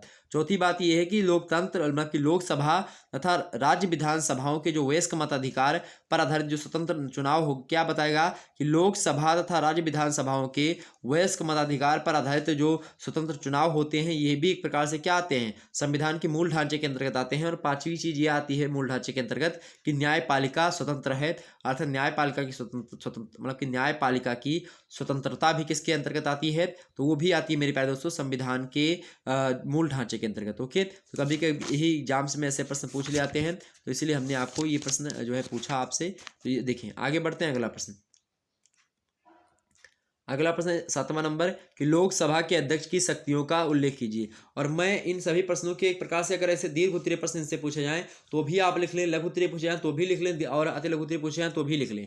इस प्रकार से मैं इन प्रश्नों के उत्तर बता रहा हूं। प्रश्न क्या पूछा गया आपसे, प्रश्न पूछा गया कि लोकसभा के अध्यक्ष की शक्तियों का उल्लेख कीजिए। लोकसभा और राज्यसभा दो सभाएं हैं, मतलब दो संसद की दो अंग होते हैं, लोकसभा और राज्यसभा, लेकिन एक अंग और होता है जो कि राष्ट्रपति होता है, ये बात भी ध्यान रखेंगे। लोकसभा और राज्यसभा की बात की जाए तो राज्यसभा को कुछ ऐसे अधिकार प्राप्त हैं जो कि लोकसभा को नहीं प्राप्त हैं। अनुच्छेद 249 के अनुसार राज्यसभा अपने विषय मतलब विशेष बहुमत से राज्य सूची का कोई विषय जो है महत्वपूर्ण घोषित कर सकती है। उपराष्ट्रपति में महाभियोग लाने का अधिकार राज्यसभा को ही है। ये तमाम सारी चीज़ें राज्यसभा के बारे में बताई गई हैं। राज्यसभा और लोकसभा की बात की जाए तो दोनों मिलकर के कार्य करते हैं, दोनों मिलकर के कानून बनाते हैं, ये बात ध्यान रखेंगे। और संसद के दो जो है एक प्रकार से अंग हैं, दो पहलू हैं। ठीक, अब प्रश्न क्या पूछा गया कि जो लोकसभा का अध्यक्ष होता है जिसको स्पीकर आप अंग्रेजी में कहते हैं, तो लोकसभा का जो अध्यक्ष होता है स्पीकर, तो उनके बारे में जैसे ओम बिरला तो इस समय है, तो ओम बिरला जो है वो कौन है भाई, लोकसभा के अध्यक्ष हैं। तो उनके पास कौन कौन सी शक्तियां हैं वो आपसे पूछा जा रहा है। तो कौन सी शक्तियां आपकी हो सकती हैं। पहली शक्ति आप लिखेंगे, क्या लिखेंगे भाई, कि संसद की कार्यवाही का संचालन करना हुआ तो कौन करेगा, लोकसभा का अध्यक्ष करेगा। क्या, संसद की कार्यवाही मतलब कि संसद या सदन बोल सकते हैं आप, सदन की कार्यवाही अगर होनी है तो उसका संचालन कौन करेगा, कि कोई भी कार्यवाही की आप देखते होंगे कि सदन में या लोकसभा में क्या होते हैं कि जब लोग बोलते हैं कि हाँ मतलब कि कितनी देर किसको बोलना है, कैसे कैसे क्या होना है, कब प्रश्नकाल कब शून्यकाल, ये सब क्या होगा, कैसे कैसे लोग कहाँ पर क्या संचालित होंगे, कितनों को मतलब कितने व्यक्ति को कितने देर तक बोलना है, ये सब निर्धारित करना किसका कार्य हुआ भाई, लोकसभा के अध्यक्ष का कार्य हुआ। दूसरा कार्य क्या हो सकता है, दूसरा कार्य कि सदन में कानून व्यवस्था को बनाए रखना भी लोकसभा के अध्यक्ष की शक्तियां होती हैं। तीसरी शक्ति इसका कार्य होता है कि सदनों को बोलने की अनुमति देना, कि सदस्य कौन कौन से बोल सकते हैं, कैसे बोल सकते हैं, ठीक है। चौथी बात यह है कि वित्त विधेयक को प्रमाणित करना भी लोकसभा के अध्यक्ष की शक्तियों के अंतर्गत ही आता है, या कार्य भी आता है। कार्य और शक्तियां लगभग एक ही बात है, ओके, ये बात ध्यान रखेंगे। पांचवा कार्य इसका आता है कि किसी मतलब क्या शक्तियां कि किसी विधेयक पर मतलब बराबर मत पड़ने पर निर्णायक मत देने का अधिकार होता है लोकसभा के अध्यक्ष को। मान लेते कोई विधेयक पारित करना हुआ, उसमें विपक्ष का भी और पक्ष का दोनों के बराबर वोट पड़े हुए हैं, तो उसमें जो जिसकी तरफ लोकसभा का अध्यक्ष हो जाएगा वो निर्णायक मत होगा, ओके। छठी बात यह है कि जो है संसद की संयुक्त बैठक की अध्यक्षता करनी हुई तो लोकसभा का अध्यक्ष करेगा। संसद की संयुक्त बैठक की अध्यक्षता कौन करेगा, लोकसभा का अध्यक्ष करेगा। सातवीं विशेषता इसका कार्य शक्ति ये है कि लोकसभा द्वारा लिए गए जो निर्णय होते हैं उनकी घोषणा करना किसका कार्य होता है, लोकसभा जो निर्णय लेगी उसकी घोषणा करना हुआ तो लोकसभा का अध्यक्ष ही करेगा। साथ ही साथ आठवीं बात आप बता सकते हो कि लोकसभा की बैठक को स्थगित करना हुआ तो कौन करेगा, वो भी लोकसभा का अध्यक्ष ही करेगा। तो कई सारे कार्य इसके जो है शक्तियां थी जो कि हमने आपको बता दी, ओके। अगर आपसे यह पूछ लेता मेरे प्यारे दोस्तों, अगर यहीं पर आपसे पूछ लेता कि राष्ट्रपति की विधायी शक्तियां बताएं, तो राष्ट्रपति की विधायी शक्तियां कौन कौन सी होती हैं, अधिवेशन बुलाना हुआ या सत्रावसान करना हुआ तो कौन करेगा, राष्ट्रपति करेगा। दूसरी बात आरंभिक जो है अभिभाषण देना हो तो राष्ट्रपति देगा। तीसरी बात लोकसभा को भंग करना हो कौन करेगा, राष्ट्रपति करेगा। चौथी बात यह है कि संदेश भेजने का अधिकार भी राष्ट्रपति के पास होता है।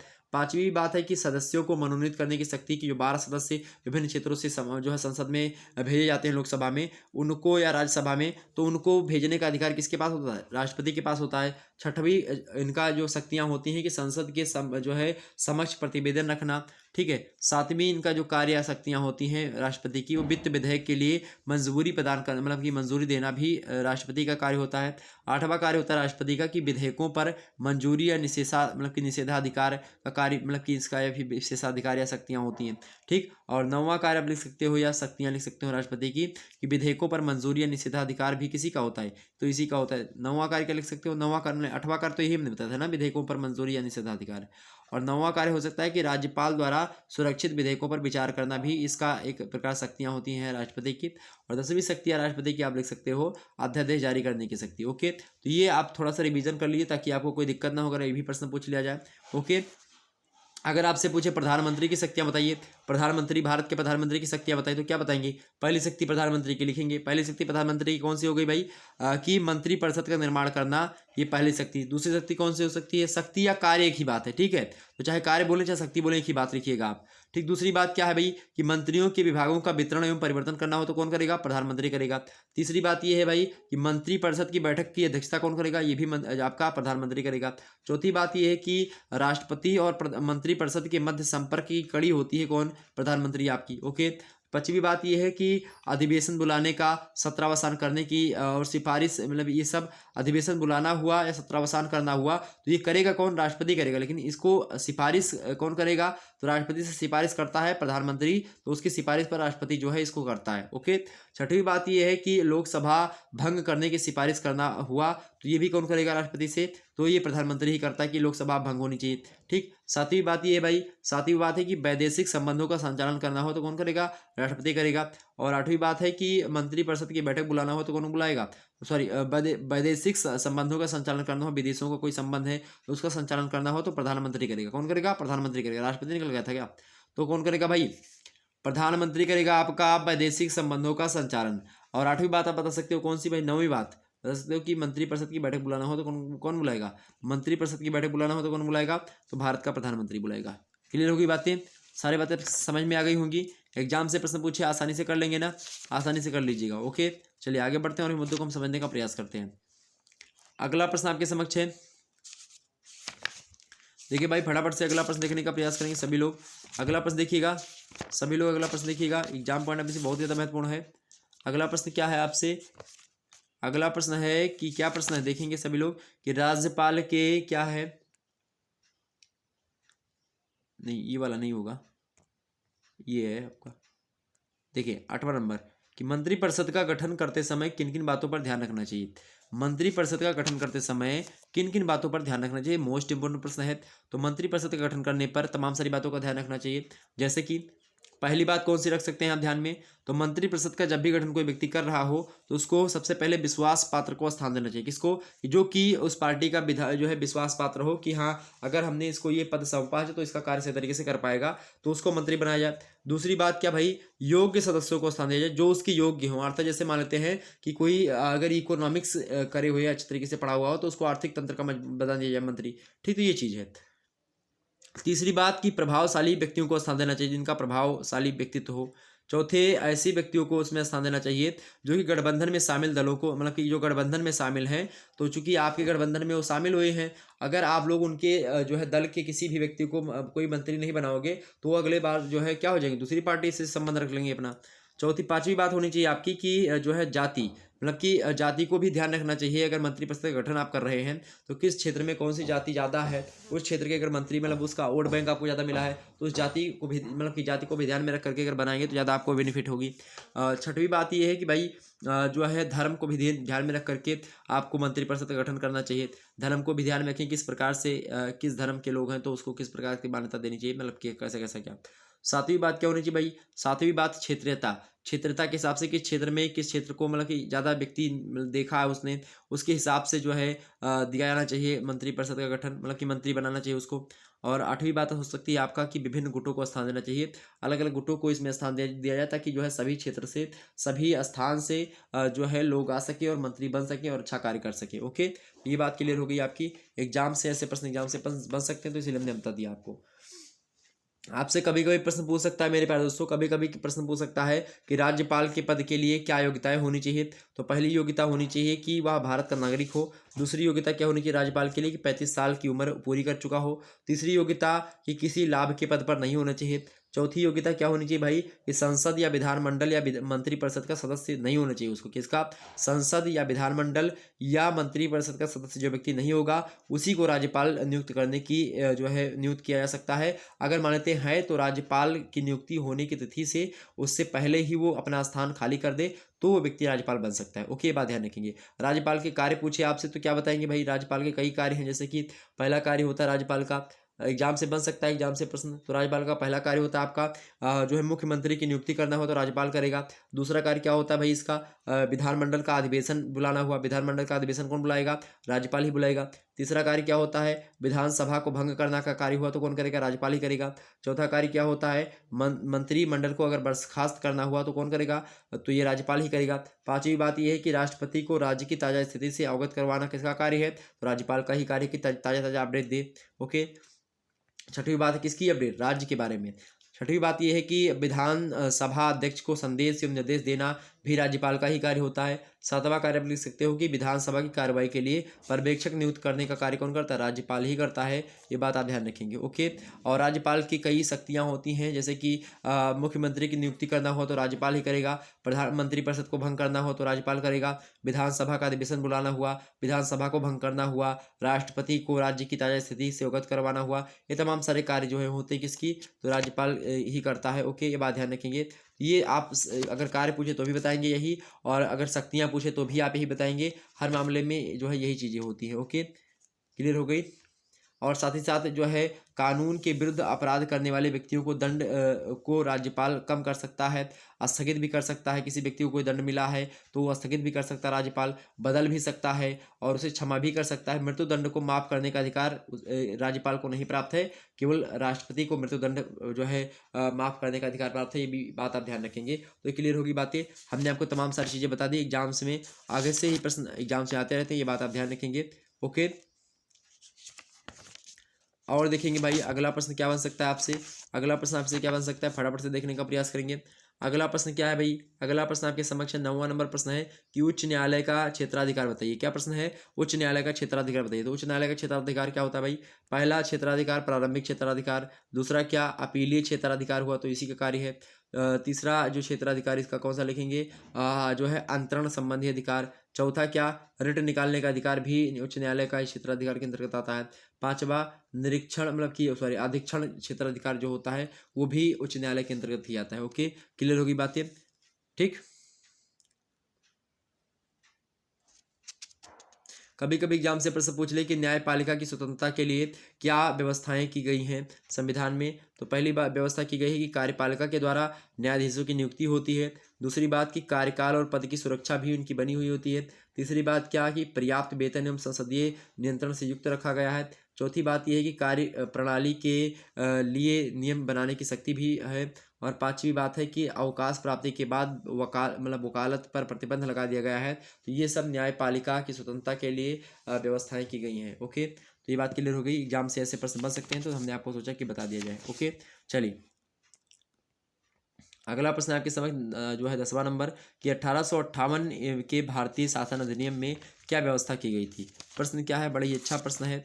प्रश्न आपसे पूछा गया है, प्रश्न आपसे पूछा गया कि 1858 ईस्वी का जो भारतीय मतलब कि जो शासन अधिनियम था, प्रश्न क्या है कि 1858 ईस्वी का 1857 ईस्वी में क्रांति हुई, प्रथम स्वतंत्रता संग्राम हुआ, तो उसके बाद में एक अधिनियम बना था, 1858 ईस्वी का अधिनियम बना था।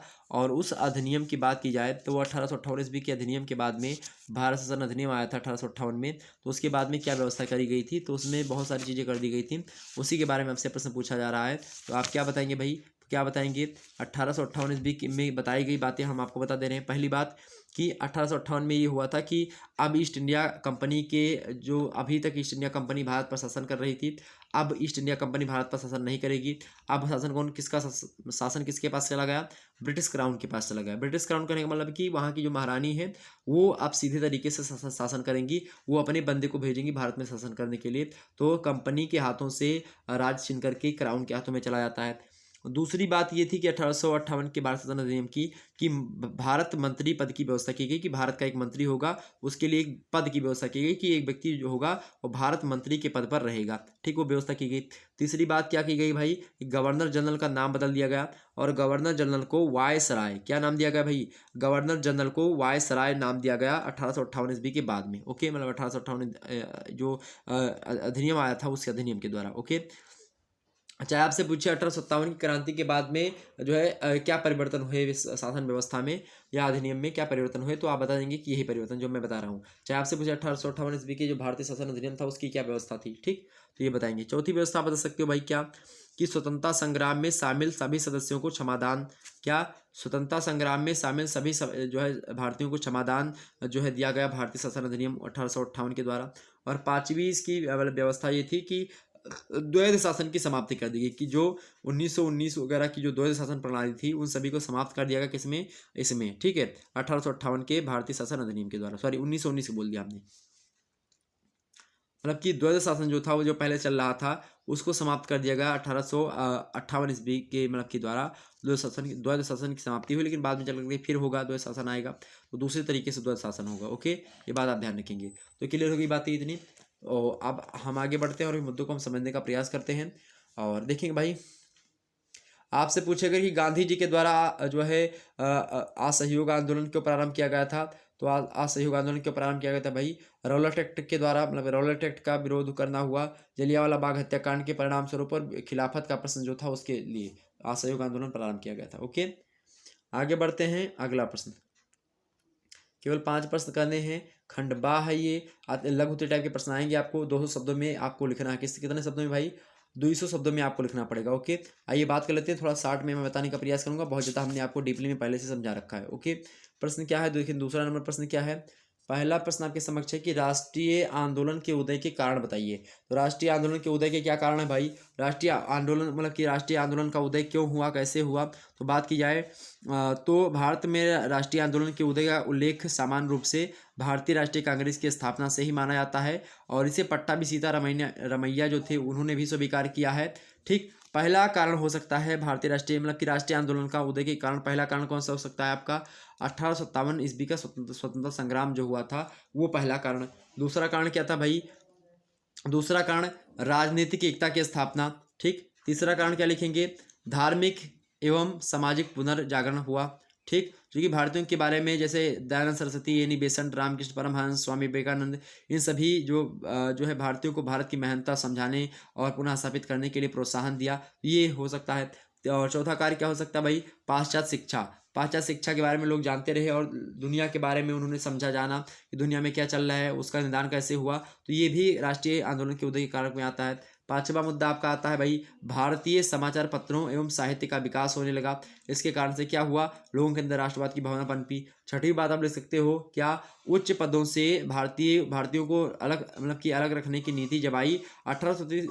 क्या हुआ कि 1833 ईस्वी में एक अधिनियम आया। उस अधिनियम में कहा गया था कि सरकारी पदों पर नियुक्ति योग्यता के आधार पर होगी, लेकिन वही हुआ कि 1858 ईस्वी के बाद में अधिनियम की में जो योग्यता थी उसको समाप्त कर दिया गया था। तो ये हुआ एक प्रकार से कि उच्च पदों पर भारतीयों को अलग रखने की नीति अपनाई गई थी। तो इसके कारण से कि क्या हुआ कि लोगों में क्या हुआ भाई, वो गुस्सा फूटा और गुस्से के परिणाम स्वरूप क्या हुआ, जो उनके अंदर राष्ट्रवाद की भावना पनपने लगती धीरे धीरे। तो ये हुई।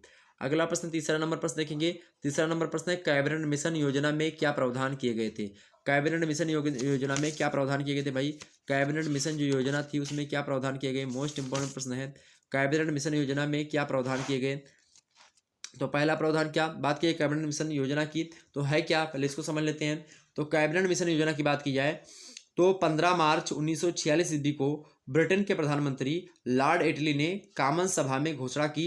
और क्या घोषणा की कि सम्राट की सरकार ने यह निर्णय लिया है कि भारत को स्वतंत्रता दे दी जाए, और भारत को यह निर्णय करने का भी अधिकार होगा कि वह राष्ट्रमंडल में रहेगा कि नहीं रहेगा।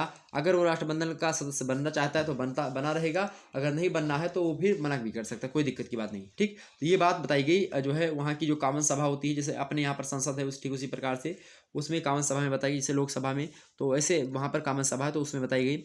और 24 मार्च 1946 ईस्वी की बात है। 24 मार्च 1946 ईस्वी को ब्रिटिश कैबिनेट के 3 सदस्य जो थे वो भारत में आते हैं, और उन्होंने विभिन्न दलों एवं गुटों से बातचीत करी, और बातचीत करने के बाद में एक योजना बनाई जो कि 16 मई 1946 ईस्वी को प्रस्तुत की गई। 16 मई 1946 ईस्वी को योजना प्रस्तुत की गई। कौन सी योजना थी भाई, पहली उसमें योजना में बात ये कही गई थी, पहली बात कही गई थी कि पाकिस्तान की जो मांग किए जा रहे थे लोग, उस पाकिस्तान की मांग को अस्वीकार किया गया था। किसको, पाकिस्तान की मांग को अस्वीकार किया गया, किसमें, तो कैबिनेट मिशन योजना में। दूसरी बात ये थी कैबिनेट मिशन योजना की कि भारत के लिए संघ शासन प्रस्तावित किया गया। क्या, भारत के लिए संघ शासन को प्रस्तावित किया गया कि भारत क्या करे, संघ शासन करे। ठीक, तीसरी बात यह है भाई क्या कि मिशन ने क्या किया, जो कैबिनेट मिशन था उसने प्रांतों की 3 श्रेणियां बनाई थी। प्रांत कौन थे, मतलब जैसे कि जो प्रांत थे, जैसे कि जो देश थे, एक बड़े छोटे, इस प्रकार से 3 कैटेगरी में विभाजित किया था। चौथी बात ये थी भाई जो है कैबिनेट मिशन योजना की कि संविधान सभा के निर्माण की योजना पेश करी गई थी कि संविधान कैसे कैसे आपको बनाना है उसकी योजना बताई गई थी, मतलब कैबिनेट मिशन के द्वारा। पांचवी बात ये थी कि इन्होंने कहा, मतलब कैबिनेट मिशन योजना के तहत, कि एक अंतरिम सरकार की स्थापना की बात भी इन्हीं के द्वारा कही गई थी, कैबिनेट मिशन योजना के द्वारा। ओके, छठी बात आप लिख सकते हो कि आज़ादी के बाद रियासत अपनी इच्छा से किसी में भी रह सकते हैं, और यही बात बहुत ज़्यादा जो है इसमें दिक्कत हुई कि जो रियासतें थी, छोटी बड़ी रियासतें कुल मिलाकर के 565 रियासतें थी, तो उसमें जब ये प्रावधान दिया कैबिनेट मिशन के तहत ये बताया गया कि जो भी रियासत आज़ादी के बाद मतलब अपनी इच्छा से किसी अलग देश की भी मांग लग सकते हैं, वो मतलब कि अलग भी बन सकते हैं। तो आज़ादी के बाद रियासत अपनी इच्छा से किसी में रह सकते हैं, चाहे जो है अलग रहें चाहे एक में ही रहें, उनकी मर्जी है, ये बात जो है कही गई इसमें। ठीक, छठवीं बात, तो आप देखेंगे कि सरदार वल्लभ भाई पटेल को जर्मनी का मतलब कि भारत का बिस्मार्क कहा जाता है। जैसे जर्मनी में बिस्मार्क ने क्या किया था, सभी राज्यों को एकत्र किया था और जर्मनी का एकीकरण किया था। ठीक इसी प्रकार से जो सरदार वल्लभ भाई पटेल जी थे उन्होंने भारत का एकीकरण किया। भारत की जो छोटी बड़ी रियासतें थी 565 से प्लस, उनको एक में ला करके मिलाया, और इसीलिए उनको लौह पुरुष तो कहीं अलग तरीके से कहा जाता है, लेकिन इनको खास करके जो है बिस्मार्क की संज्ञा दी जाती है, भारत का बिस्मार्क कहा जाता है। ओके, ये बात ध्यान रखेंगे। तो कहीं ना कहीं पे बात की जाए तो आप देखेंगे 3 रियासतें जो थी, एक जूनागढ़ की और एक कश्मीर की और एक और थी हैदराबाद की। तो हैदरागढ़ के निज़ाम मतलब कि जूनागढ़ के और हैदराबाद के जो निज़ाम थे, ये सब जो है क्या करते थे भाई, ये लोग अपने अलग देश की मांग कर रहे थे। राजा हरि सिंह थे, जम्मू कश्मीर में बैठे हुए थे, ये अलग देश की मांग कर रहे थे, मतलब अलग देश अपने आप को बना लिया था। सरदार वल्लभ भाई पटेल ने एक जगह तो सेना भेज दी थी, मतलब कि जो है एक जगह पर जन्म संग्रह करवा लिया था। जहाँ देखा कि भाई जो है हिंदू बाहुल्य क्षेत्र है, वहाँ पर जन्म संग्रह करवा लिया। जहाँ देखा कि नहीं मान रहे, बहुत ज़्यादा जो है 3-5 कर रहे हैं, वहाँ क्या कहते हैं, सेना भिजवा दी। तुरंत जो है सेना गई और जो है 2-2 एक प्रकार से जो भी कुछ करना था कर करके, और मिला लिया। और साथ ही साथ इसके बाद में क्या हुआ, जम्मू कश्मीर के राजा हरि सिंह बहुत ज़्यादा नहीं मान रहे थे, तुरंत पाकिस्तान उधर से सा हमला कर दिया। पाकिस्तान जो है कब्जाने लगा जम्मू कश्मीर के। जो राजा थे हरि सिंह ने फिर गुहार लगाई रात में ही कि जो है हमें बचाओ। वल्लभ भाई पटेल ने सेना भेज दी और एक प्रकार से जो है मारते काटते जो है सेना जो है हम लोगों को जो है भगा दी। और लगभग जो है आज का जो पीओके एरिया है वहीं तक पहुंची थी सेना। पीओके मतलब कि जो आईयूके जो इंडियन जो है एक प्रकार से कश्मीर है वहाँ की सीमा तक पहुंची। और जो भारतीय कश्मीर था वहाँ की सीमा तक पहुंची तो तुरंत जो है नेहरू उठे, सुबह सुबह बोला कि मैं युद्ध विराम की घोषणा करता हूं, और तुरंत वहीं पर युद्ध समाप्त हो जाता है। और आज जो पीओके पाकिस्तान कब्जा कर रखा है ये पहली भूल यही थी नेहरू जी की, जो कि एक प्रकार से बात की जाए जो आज पीओके पीओके चिल्ला रहे हैं वो लोग, पाक ऑक्युपाइड कश्मीर, पाक अधिकृत कश्मीर, वो कश्मीर आज जो है एक प्रकार से बात की जाए तो वो नेहरू जी की एक भूल मान सकते हैं आप। ठीक, आगे समझते हैं हम। सातवीं बात क्या लिख सकते हैं आप कि भारत को राष्ट्रमंडल मंडल से पृथक होने का अधिकार भी होगा, ये बात इसमें बताई गई थी। ओके, तो ये 7 बातें थी जो कि कैबिनेट मिशन की योजना के तहत बताई गई थी। अगला प्रश्न चौथा नंबर कि 1857 के प्रथम स्वतंत्रता संग्राम की असफलता के क्या कारण थे। फटाफट से एक बार वीडियो को लाइक और शेयर कर दीजिएगा, फटाफट से एक बार वीडियो को लाइक और शेयर कर दीजिए, तब तक मैं थोड़ा सा जल ग्रहण कर लूँ। फटाफट से चलिए।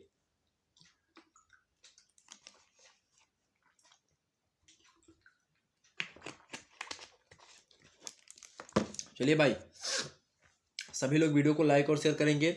सभी दोस्तों का बहुत बहुत धन्यवाद हमारे से जुड़ने के लिए। इसी प्रकार से अपना प्यार दुलार हमेशा बनाए रखिए और यही आपसे उम्मीद भी है। और चलिए आगे बढ़ते हैं और अभी मुद्दों को समझने का प्रयास करते हैं।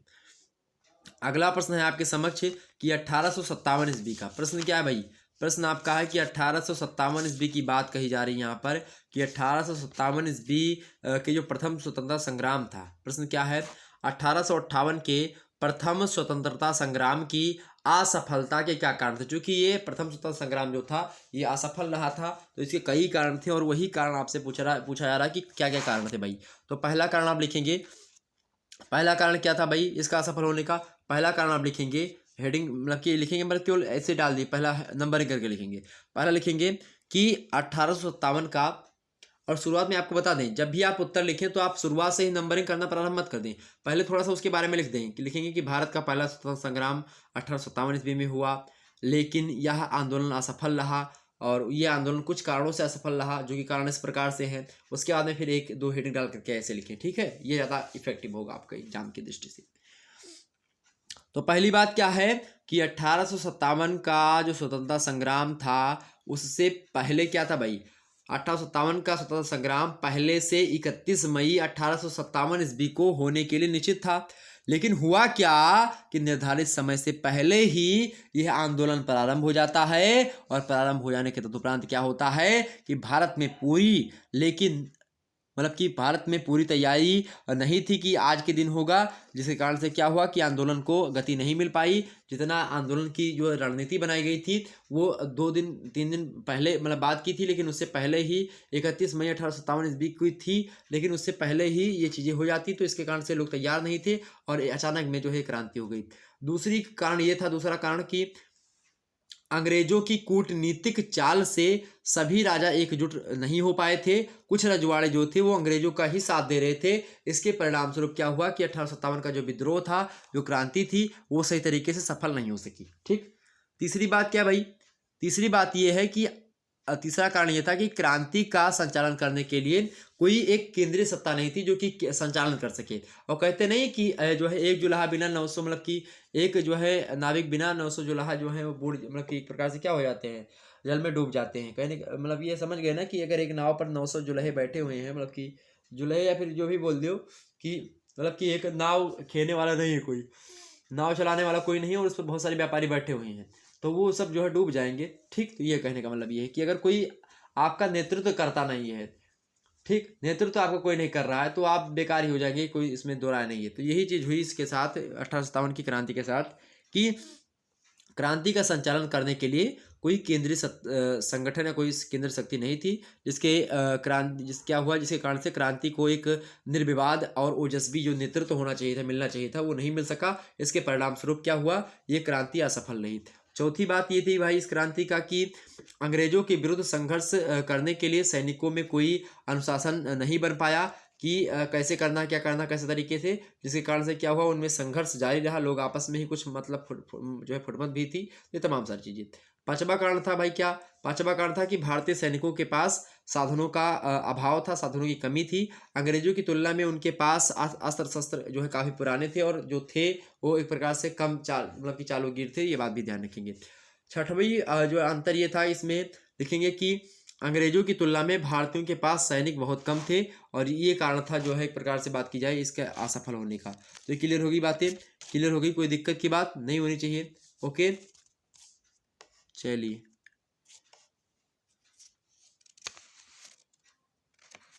अगर आपसे पूछे कि उग्रवादियों के राजनीतिक उद्देश्य क्या थे, तो उग्रवादियों के राजनीतिक उद्देश्य क्या थे भाई, उग्रवादियों के राजनीतिक उद्देश्य क्या थे, अगर आपसे पूछे तो क्या बताएंगे आप।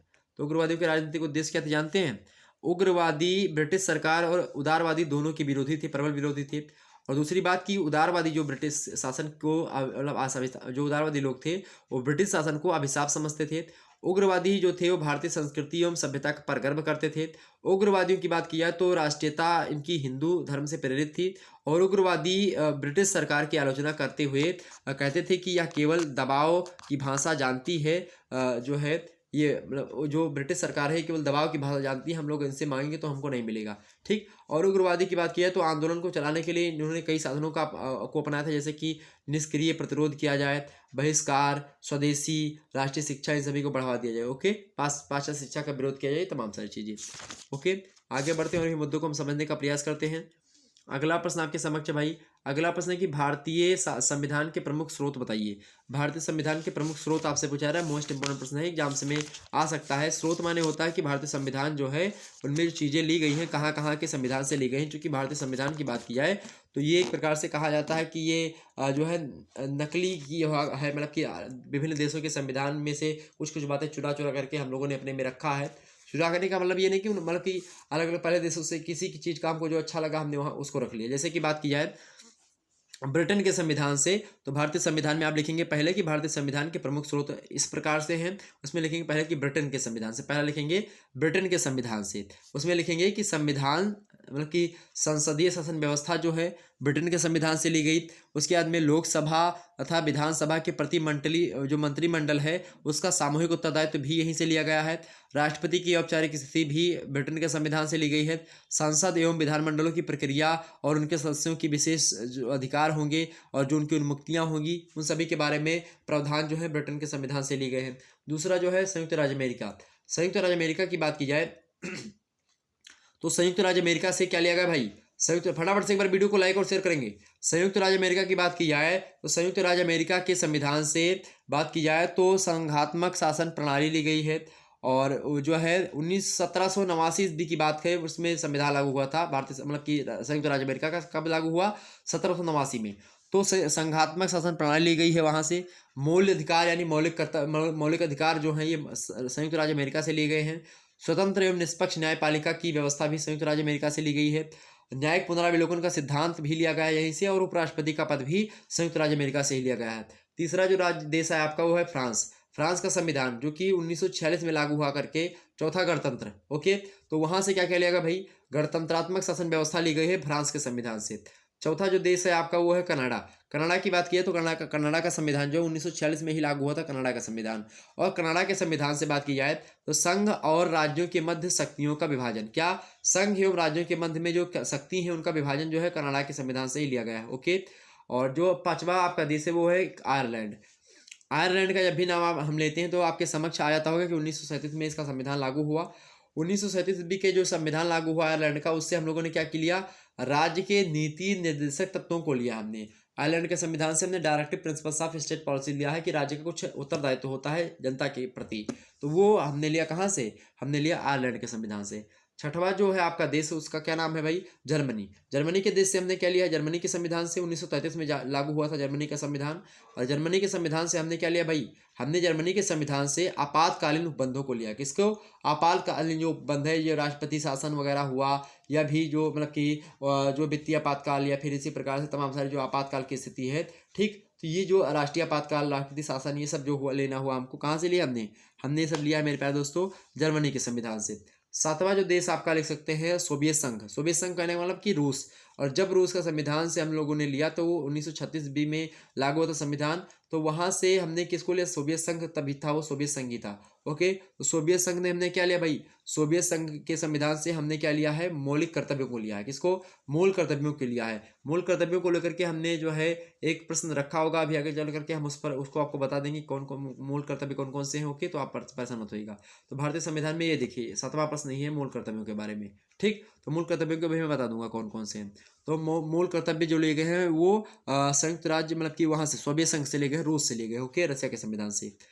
अगला आपका देश आता है 8वां देश लिखेंगे। 8वां देश क्या, ऑस्ट्रेलिया का संविधान।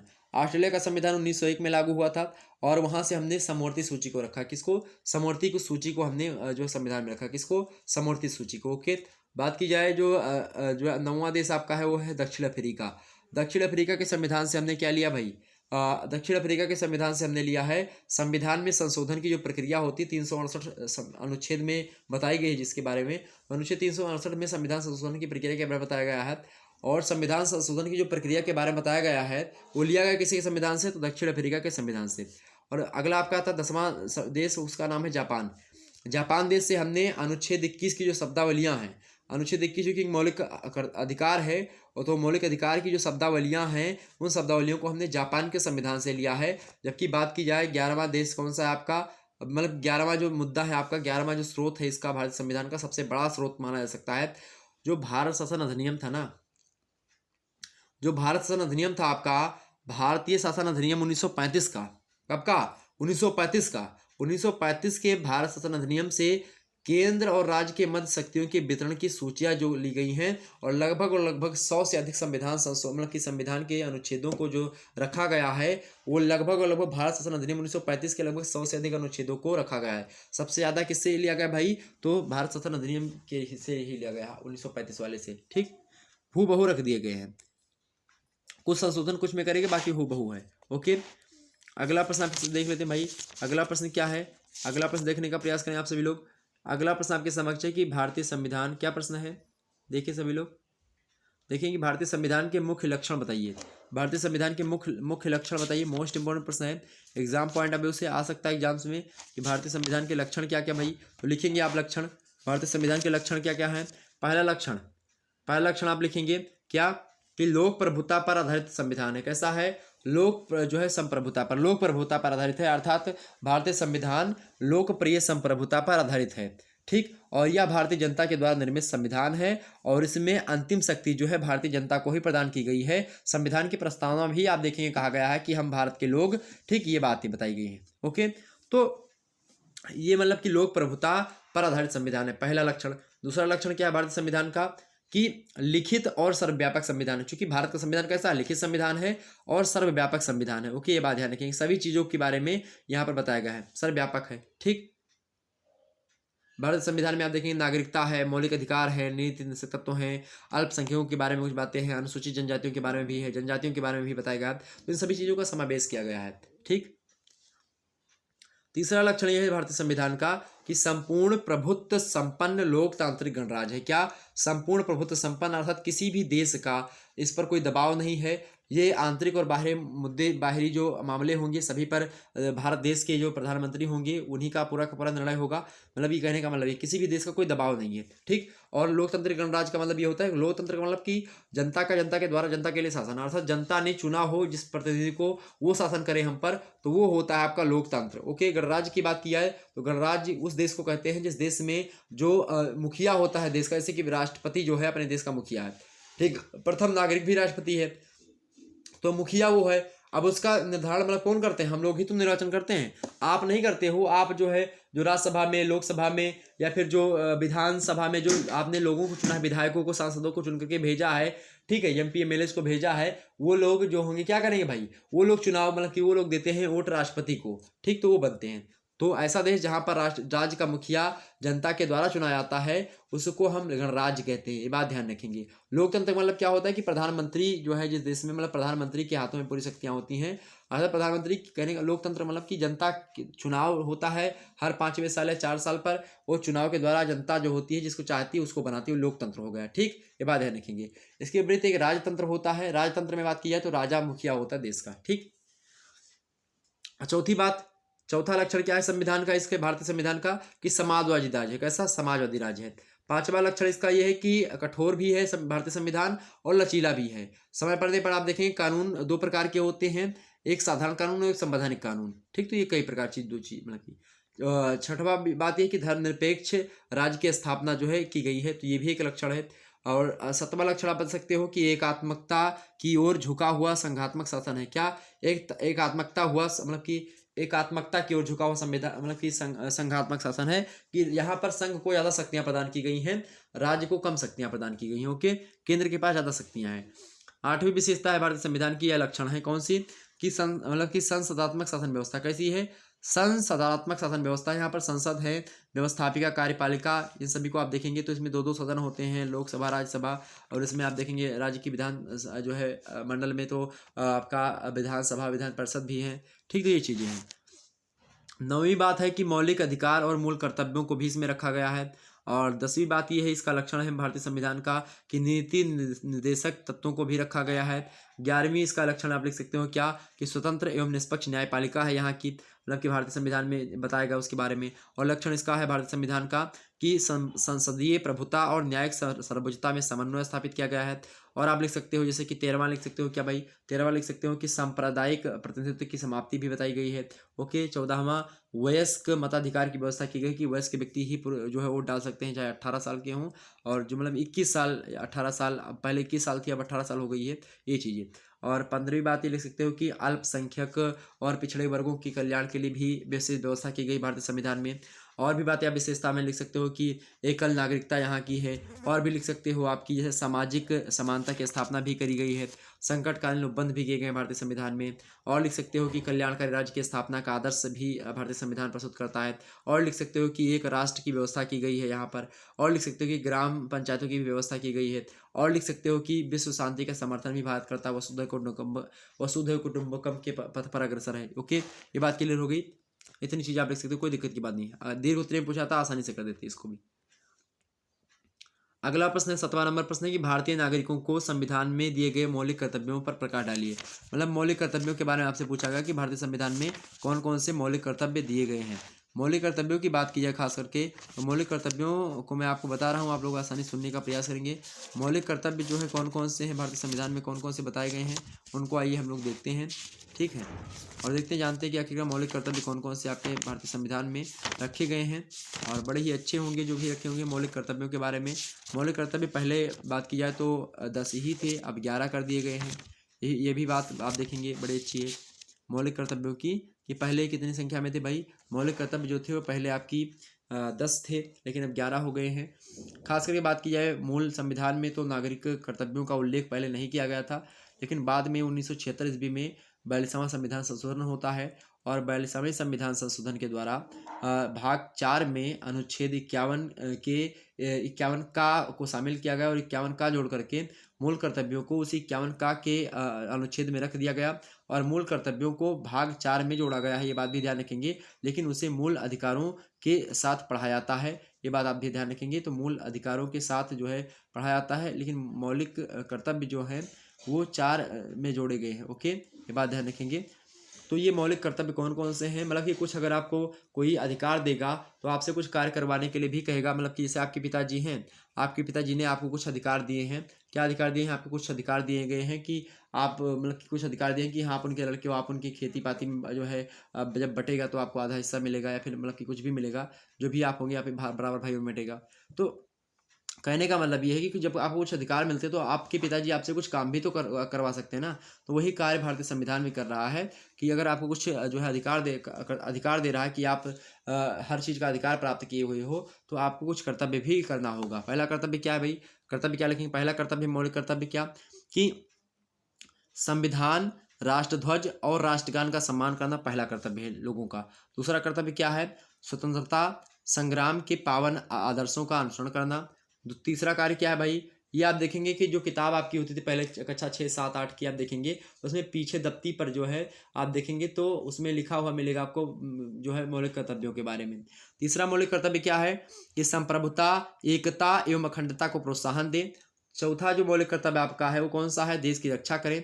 पांचवा कौन सा है भाई मौलिक कर्तव्य, कि भारत के सभी लोगों में एकता की भावना का विकास करें, ये मौलिक कर्तव्य हर व्यक्ति का होगा। छठवां हर व्यक्ति का दायित्व ये है, मौलिक कर्तव्य ये छठवां मौलिक कर्तव्य, कि हमारी संस्कृति की गौरवशाली परंपरा का महत्व समझें और उनका संरक्षण भी करें। ओके, सातवां जो मौलिक कर्तव्य बताया गया है आपको, कौन सा बताएगा भाई, प्राकृतिक पर्यावरण की रक्षा करें। कौन सा, प्राकृतिक पर्यावरण का रक्षा करें, ये सातवां मौलिक कर्तव्य बताया गया है। आठवां मौलिक कर्तव्य आपका ये होगा कि वैज्ञानिक दृष्टिकोण और ज्ञान अर्जन की भावना का विकास करें। ठीक, नौवां आपका ये कर्तव्य है कि सार्वजनिक संपत्ति को सुरक्षित रखें, जो सार्वजनिक संपत्ति है उनको आप लोग सुरक्षित रखें।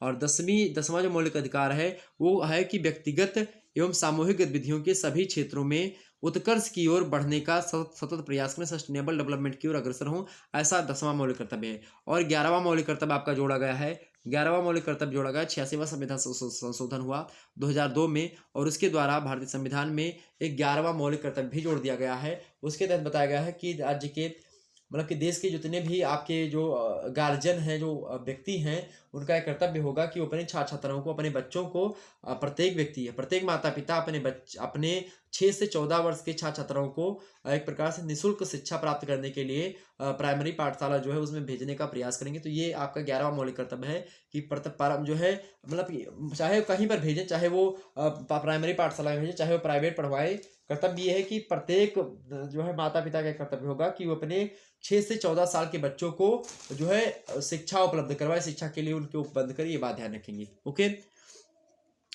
क्लियर हो गई बातें।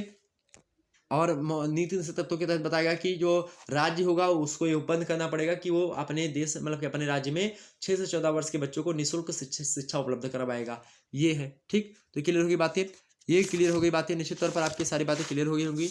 आइए हम आगे बढ़ते हैं और मुद्दों को समझने का प्रयास करते हैं। ओके, चलिए आगे देखते हैं। 8वां नंबर प्रश्न आपके समक्ष है कि प्रधानमंत्री के शक्तिशाली होने के क्या कारण हैं। बहुत ही महत्वपूर्ण प्रश्न है, एक बार सभी लोग वीडियो को लाइक और शेयर कर दीजिएगा, बहुत ही मजा आ रहा होगा। आप देखिए कि लगभग कितने देर से मैं आपके साथ बना हुआ हूं लगातार। अगर आप लोगों ने यह सेशन पूरा का पूरा लास्ट तक अटेंड कर लिया, निश्चित तौर पर आपको कोई भी प्रश्न आपको ऐसा नहीं मिलेगा जो कि आपसे नजरों से उठ हो जाए। ओके, और आपका पेपर अच्छा होगा, बेस्ट ऑफ लक आपका। ओके, चलिए, प्रधानमंत्री के शक्तिशाली होने के क्या कारण है भाई, प्रधानमंत्री के शक्तिशाली होने का क्या कारण है बताने का प्रयास करें। अगर आपसे प्रश्न पूछ ले, प्रश्न यहीं पर पूछ लेता है कि भारतीय मंत्रिपरिषद की क्या विशेषताएं हैं, तो पहली विशेषता है कि भारतीय मंत्रिपरिषद की सामूहिक उत्तरदायित्व है। दूसरा क्या, प्रधानमंत्री की सर्वोच्चता उसमें बताई गई है। तीसरी क्या भाई, विभिन्न राज्यों एवं क्षेत्रों का प्रतिनिधित्व करता है मंत्रिपरिषद। चौथी बात यह है कि मंत्रियों का व्यक्तिगत रूप से राष्ट्रपति के प्रति उत्तरदायित्व होता है। पांचवी इसकी विशेषता है कि उप प्रधानमंत्री की पद की व्यवस्था है यहाँ पर। छठी विशेषता होती है मंत्रिपरिषद की गोपनीयता। सातवीं क्या है भाई, कार्यपालिका का विभक्त होना। आठवीं विशेषता है क्या कि व्यवस्थापिका और कार्यपालिका में घनिष्ठ संबंध का होना। नवीं विशेषता आप लिख सकते हो कि प्रधानमंत्री वास्तविक कार्यपालिका का अध्यक्ष होगा, ये बात भी है। ओके, अब प्रश्न क्या पूछा गया कि प्रधानमंत्री के शक्तिशाली होने के क्या कारण है, तो पहला कारण ये है, आप लिखेंगे कि प्रधानमंत्री के शक्तिशाली होने के निम्न कारण देखे जा सकते हैं। पहला कारण आप लिखेंगे, क्या कारण हो सकता है, पहला प्रधानमंत्री का, क्या लिखेंगे, प्रधानमंत्री का, या प्रधानमंत्री का क्या लिखेंगे, प्रधानमंत्री का व्यक्तित्व उसके शिला मतलब कि सॉरी प्रधानमंत्री का व्यक्तित्व जो होगा उसके शक्तिशाली होने का प्रमुख कारण है। क्या लिखेंगे, प्रधानमंत्री का व्यक्तित्व उसके शक्तिशाली होने का प्रमुख कारण होता है, क्योंकि प्रधानमंत्री का जो व्यक्तित्व होता है वो एक शक्तिशाली कारक के रूप में आता है, कारण के रूप में आता है, क्योंकि व्यक्तित्व का धनी होना प्रधानमंत्री का होना परम आवश्यक है। जो व्यक्ति व्यक्तित्व का धनी नहीं होगा वो प्रधानमंत्री है तो उसका कोई मतलब नहीं होता है। दूसरी बात क्या है भाई, प्रधानमंत्री के शक्तिशाली होने के क्या कारण है, दूसरी बात यह है कि यदि निम्न सदन अर्थात लोकसभा में उसके दल को बहुमत से सीटें प्राप्त हुई हैं तो उससे क्या होगा, उसको निर्णय लेने में सुविधा होगी। इसीलिए शक्तिशाली अगर प्रधानमंत्री है तो कोई भी मुद्दा होगा तो उस पर फटाक से निर्णय लेगा और कोई लपेट चपेट का मामला नहीं रहेगा। ओके, और तीसरी बात है भाई, तीसरी बात क्या है कि यदि सत्ताधारी दल में गुटबंदी का अभाव है तो प्रधानमंत्री शक्ति संपन्न होता है। ठीक, चौथा कारण ये हो सकता है, चौथा कारण क्या हो सकता है कि तत्कालीन परिस्थिति भी प्रधानमंत्री को शक्ति पर संपन्न बनाती है। यदि प्रधानमंत्री जो है किसी युद्ध में विजय प्राप्त कर लेता है तो उसे देश और विदेश में समान मतलब कि सम्मान की दृष्टि से देखा जाता है, और यदि युद्ध में देश को पराजय का मुख देखना पड़ा तो उसे अपने पद पर बने रहने में भी मुश्किल का सामना करना पड़ता है। ये बात होती है, ये सब जो है कहीं ना कहीं प्रधानमंत्री के शक्तिशाली होने के कारण है। ओके, तो प्रधानमंत्री अगर शक्तिशाली होगा तो ये तमाम सारी चीज़ें जो है नहीं हो सकेंगी। प्रधानमंत्री शक्तिशाली होना चाहिए, किसी भी देश का हो। ओके, ये बात ध्यान रखेंगे। आगे बढ़ा जाए, अगला प्रश्न। हाँ, और एक बात और बता दूं, आपको बता दूं कि जैसे कि कभी कभी क्या होता है, राष्ट्रीय आपातकाल की बात होती है। तो राष्ट्रीय आपातकाल क्या है, इसको भी थोड़ा सा जान लीजिएगा। राष्ट्रीय आपातकाल एग्जाम से पूछ सकता है। तो राष्ट्रीय आपातकाल की अगर मैं बात बताऊं तो पहली भारत में पूछा था कि भारत में राष्ट्रीय आपातकाल को कब लागू किया गया था। और आपको बता दूं कि इससे पहले एक मॉडल पेपर हमने बनाया था, जो शुरुआत का सबसे मॉडल पेपर है, उसको अगर आप लोग देखेंगे तो उसमें आप तमाम सारी चीज़ों को देख सकते हैं। उसमें हमने इस प्रश्न को भी बताया था। हालांकि फिर से इसमें सुन लीजिए, भारत में पहली बार राष्ट्रीय आपातकाल की घोषणा 1962 ईस्वी में की गई थी, चीनी आक्रमण के समय में, और जिसे 1968 में समाप्त भी कर दिया गया था। और दूसरा जो किया गया था 1965 ईस्वी में किया गया था। 1971 में पाक युद्ध के दौरान आपातकाल लागू किया गया था, और इसके बाद 1975 ईस्वी के आंतरिक अशांति के कारण से राष्ट्रीय आपातकाल की घोषणा की गई थी। तो इन सभी को मार्च 1970 में समाप्त कर दिया गया था। तो ये आप समझिए कि भारत में राष्ट्रपति जो है आपातकाल की घोषणा जो होती है वो राष्ट्रपति के बारे में ही है। राष्ट्रपति जो है आपातकाल की घोषणा करता है, उसमें फुल फॉर्म में राष्ट्रपति हो जाता है। ओके, दूसरी बात, कभी कभी आपसे एग्जाम से प्रश्न पूछ ले कि भारतीय उपराष्ट्र मतलब कि भारतीय राष्ट्रपति को अनुच्छेद 356 जो है उसके अंतर्गत क्या शक्ति दी गई है। तो जब क्या होता है कि किसी राज्य में कोई दल अस्थायी सरकार बनाने की स्थिति में नहीं होता है, तो क्या होता है, उस राज्य में सरकार संविधान के अनुसार कार्य नहीं कर सकती है, या संविधान के अनुसार जब उस राज्य में कोई कार्य नहीं कर रहा होता है तो राष्ट्रपति उस राज्य में अनुच्छेद 356 के अंतर्गत क्या करता है, राष्ट्रपति शासन लागू कर देता है। और राष्ट्रपति शासन ये कार्य क्या होता है, केंद्रीय मंत्रिपरिषद के परामर्श से करता है। और ऐसी स्थिति में राष्ट्रपति शासन लागू होने पर संसद द्वारा उसका अनुमोदन होना आवश्यक होता है। और बात की जाए राष्ट्रपति जब अनुच्छेद 356 के अंतर्गत किसी राज्य में राष्ट्रपति शासन लागू करता है तो उसका प्रभाव मात्र 6 महीने तक ही चलता है। अर्थात अगर किसी भी राज्य में राष्ट्रपति शासन लगा हुआ है तो 6 महीने के बाद में पुनः चुनाव होने के लिए एक प्रकार से तैयारी होती है। ओके, ये बात ध्यान रखेंगे। तो 356 ये हो गया आपका। ओके, और इसी प्रकार से आपका जो है राष्ट्रपति आपातकाल है और एक वित्तीय आपातकाल है। ओके, तो वित्तीय आपातकाल का अभी तक अपने देश में लागू नहीं हुआ। ओके, ये बात क्लियर हो गई। आगे बढ़ा जाए, अगला प्रश्न आपके समक्ष है, 9वां नंबर प्रश्न है और लघुत्तरीय का लास्ट प्रश्न है कि केंद्र राज्य संबंध मतलब केंद्र राज्य के प्रशासकीय संबंधों पर किस प्रकार नियंत्रण रखती है। मोस्ट इंपोर्टेंट प्रश्न है, एग्जाम से बन सकता है।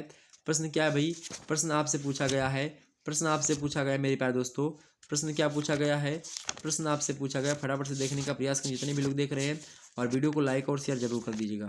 ओके, प्रश्न क्या है, केंद्र राज्य के प्रशासकीय संबंधों पर किस प्रकार नियंत्रण रखती है। तो आप क्या लिखेंगे, इसका उत्तर आप लिखेंगे कि प्रशासकीय क्षेत्र में केंद्र जो होता है, सरकार जो केंद्र सरकार होती है वो राज्यों पर नियंत्रण रखती है, जिससे संविधान का समुचित पालन हो सके।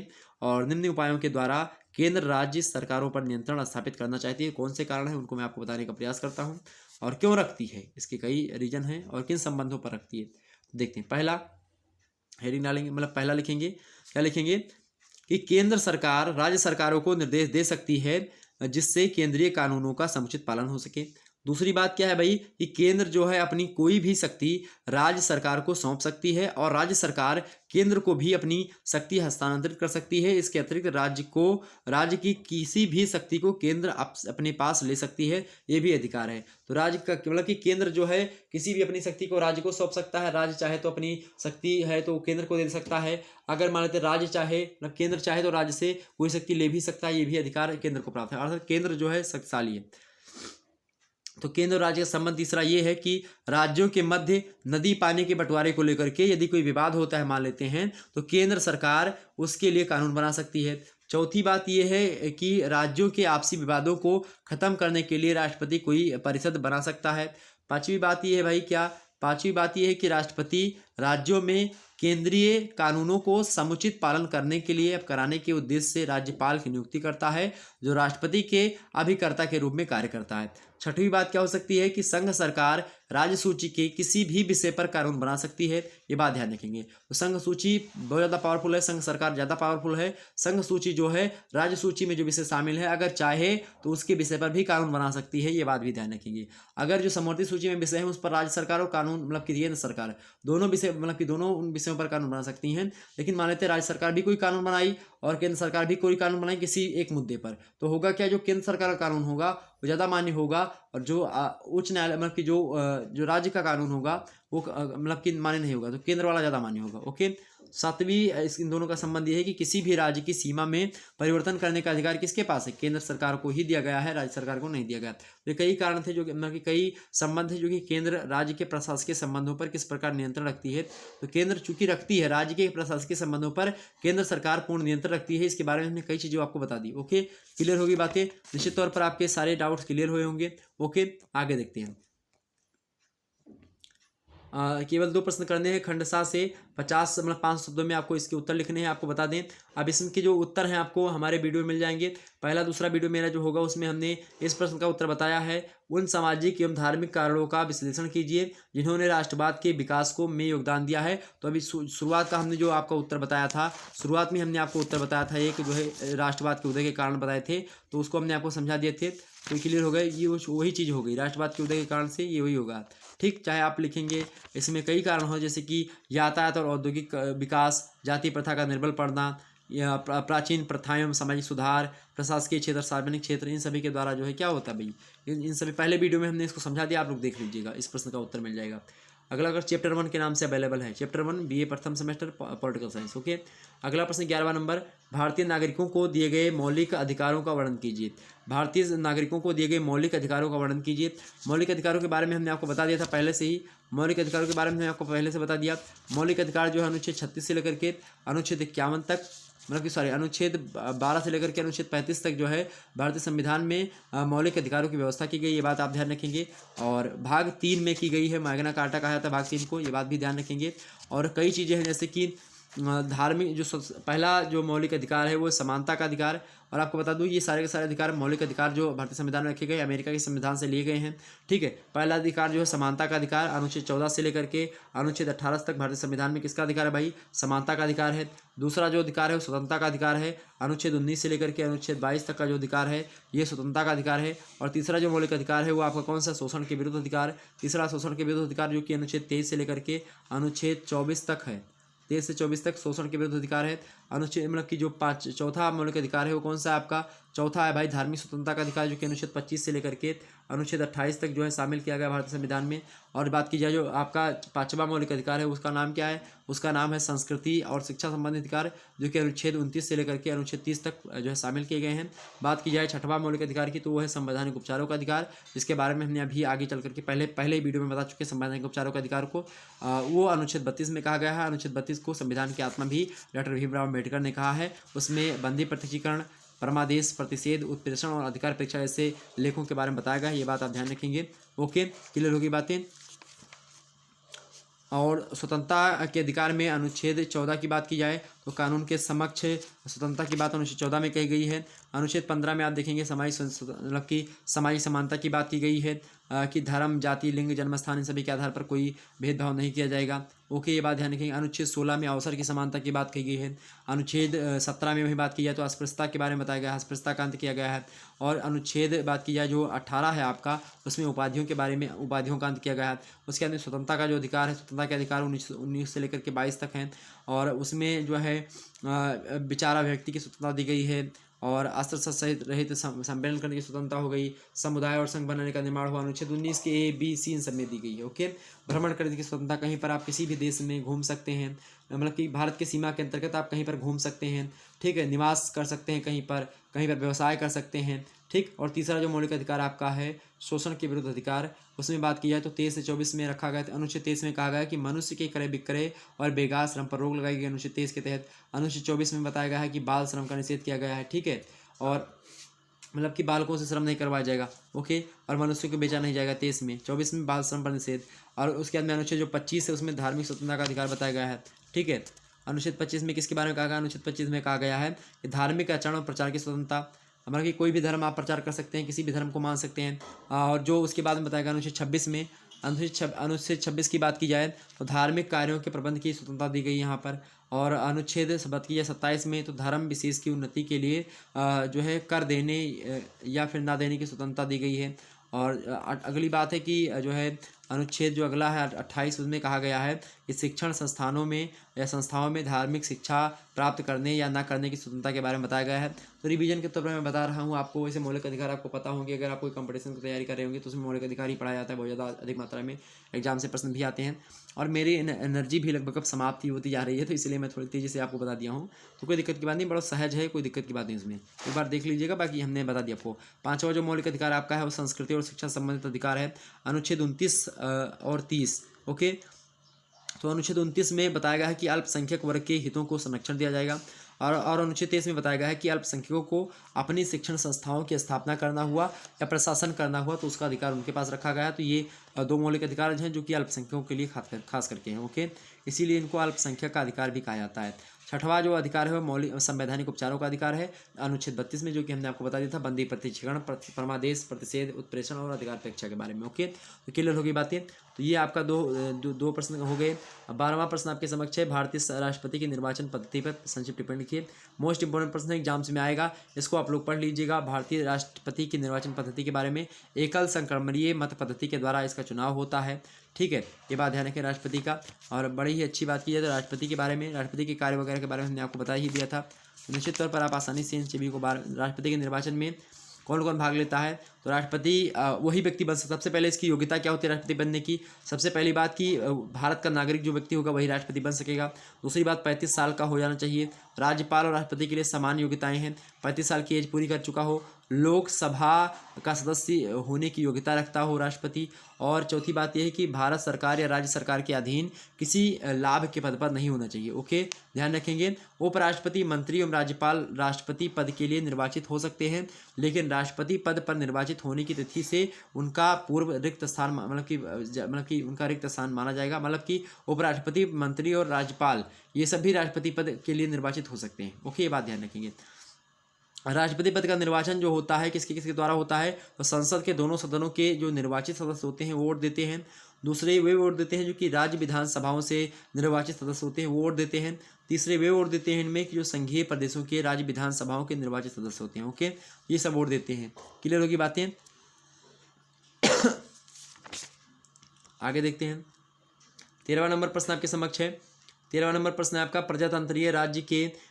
प्रजातंत्रीय राज्य में एक स्वतंत्र न्यायपालिका का क्या महत्व है, इसके कार्यों का वर्णन कीजिए। मोस्ट इंपोर्टेंट प्रश्न है भाई। स्वतंत्र न्यायपालिका होनी भी चाहिए और इसके लिए कोई मतलब कि ये प्रावधान भारतीय संविधान में किया गया है। भारतीय संविधान जो है उचित सर्वोच्च न्यायालय को एक प्रकार से अलग ही रखा गया है, क्योंकि लोकतंत्र जो होगा, लोकतंत्र की बात की जाए तो प्रजातंत्रीय राज्य में एक स्वतंत्र न्यायपालिका होनी चाहिए, उसका अलग ही अपना महत्व है। ओके, ये बात ध्यान रखेंगे। चूँकि बात की जाए इसके कार्य की, तो जैसे कि बात किया कार्य की, तो कानून की व्याख्या करना हो तो न्यायपालिका करती है। अपराधियों को दंड देना हो तो न्यायपालिका का कार्य ही है। ओके, संविधान की रक्षा करना न्यायपालिका का कार्य है। परामर्श देना हुआ किसी व्यक्ति, जैसे कि राष्ट्राध्यक्ष जो है या राष्ट्रपति जो है उनको जो है कोई परामर्श लेना हो तो जो है न्यायपालिका के जो मुख्य न्यायाधीश हैं जो सुप्रीम कोर्ट के, उनसे ले सकते हैं। ठीक, और जनता के मौलिक अधिकारों की रक्षा करना हो तो जो कौन करेगा, न्यायपालिका ही करेगी। न्यायपालिका एक प्रकार से बात की जाए तो केंद्रीय और राज्य सरकारों के बीच में जो विवाद होते हैं उनका निपटारा भी करती है। ठीक, न्यायपालिका को स्वतंत्र होना परम आवश्यक है। ओके, ये बात ध्यान रखेंगे। अब इसकी व्याख्या इतनी लंबी, बहुत ज़्यादा लंबी हो जाएगी, हमने इतने बता दिया, हो जाएगा आपका। और न्यायपालिका की आवश्यक गुण ये है कि स्वतंत्रता, निष्पक्षता और दक्षता, ये 3 गुण होते हैं न्यायपालिका के। ओके, ध्यान रखेंगे। ठीक है, एसेंशियल क्वालिटीज़ ऑफ जुडिशियरी, न्यायपालिका के आवश्यक गुण कौन कौन से? स्वतंत्रता, निष्पक्षता और दक्षता। ओके, कार्य भी हमने बता दिया इसके। क्लियर होगी बातें? क्लियर हो गई? चलिए आगे बढ़ते हैं। एक व्यक्ति है मेरे प्यारे दोस्तों, उनका नाम है लॉर्ड ब्राइस। लॉर्ड ब्राइस कहते हैं कि there is no better test of the जो है excellence of a government than the efficiency of its judicial system. अर्थात न्याय व्यवस्था का कार्य क्षमता के अतिरिक्त शासन की उत्तमता सिद्ध करने की कोई अन्य कसौटी नहीं है। ये बात बताई है किसने? लॉर्ड ब्राइस महोदय ने, न्यायपालिका के महत्व के बारे में, उसके स्वतंत्र होने के बारे में। ओके, क्लियर हो गई। अगला प्रश्न है 14वां नंबर प्रश्न देखेंगे।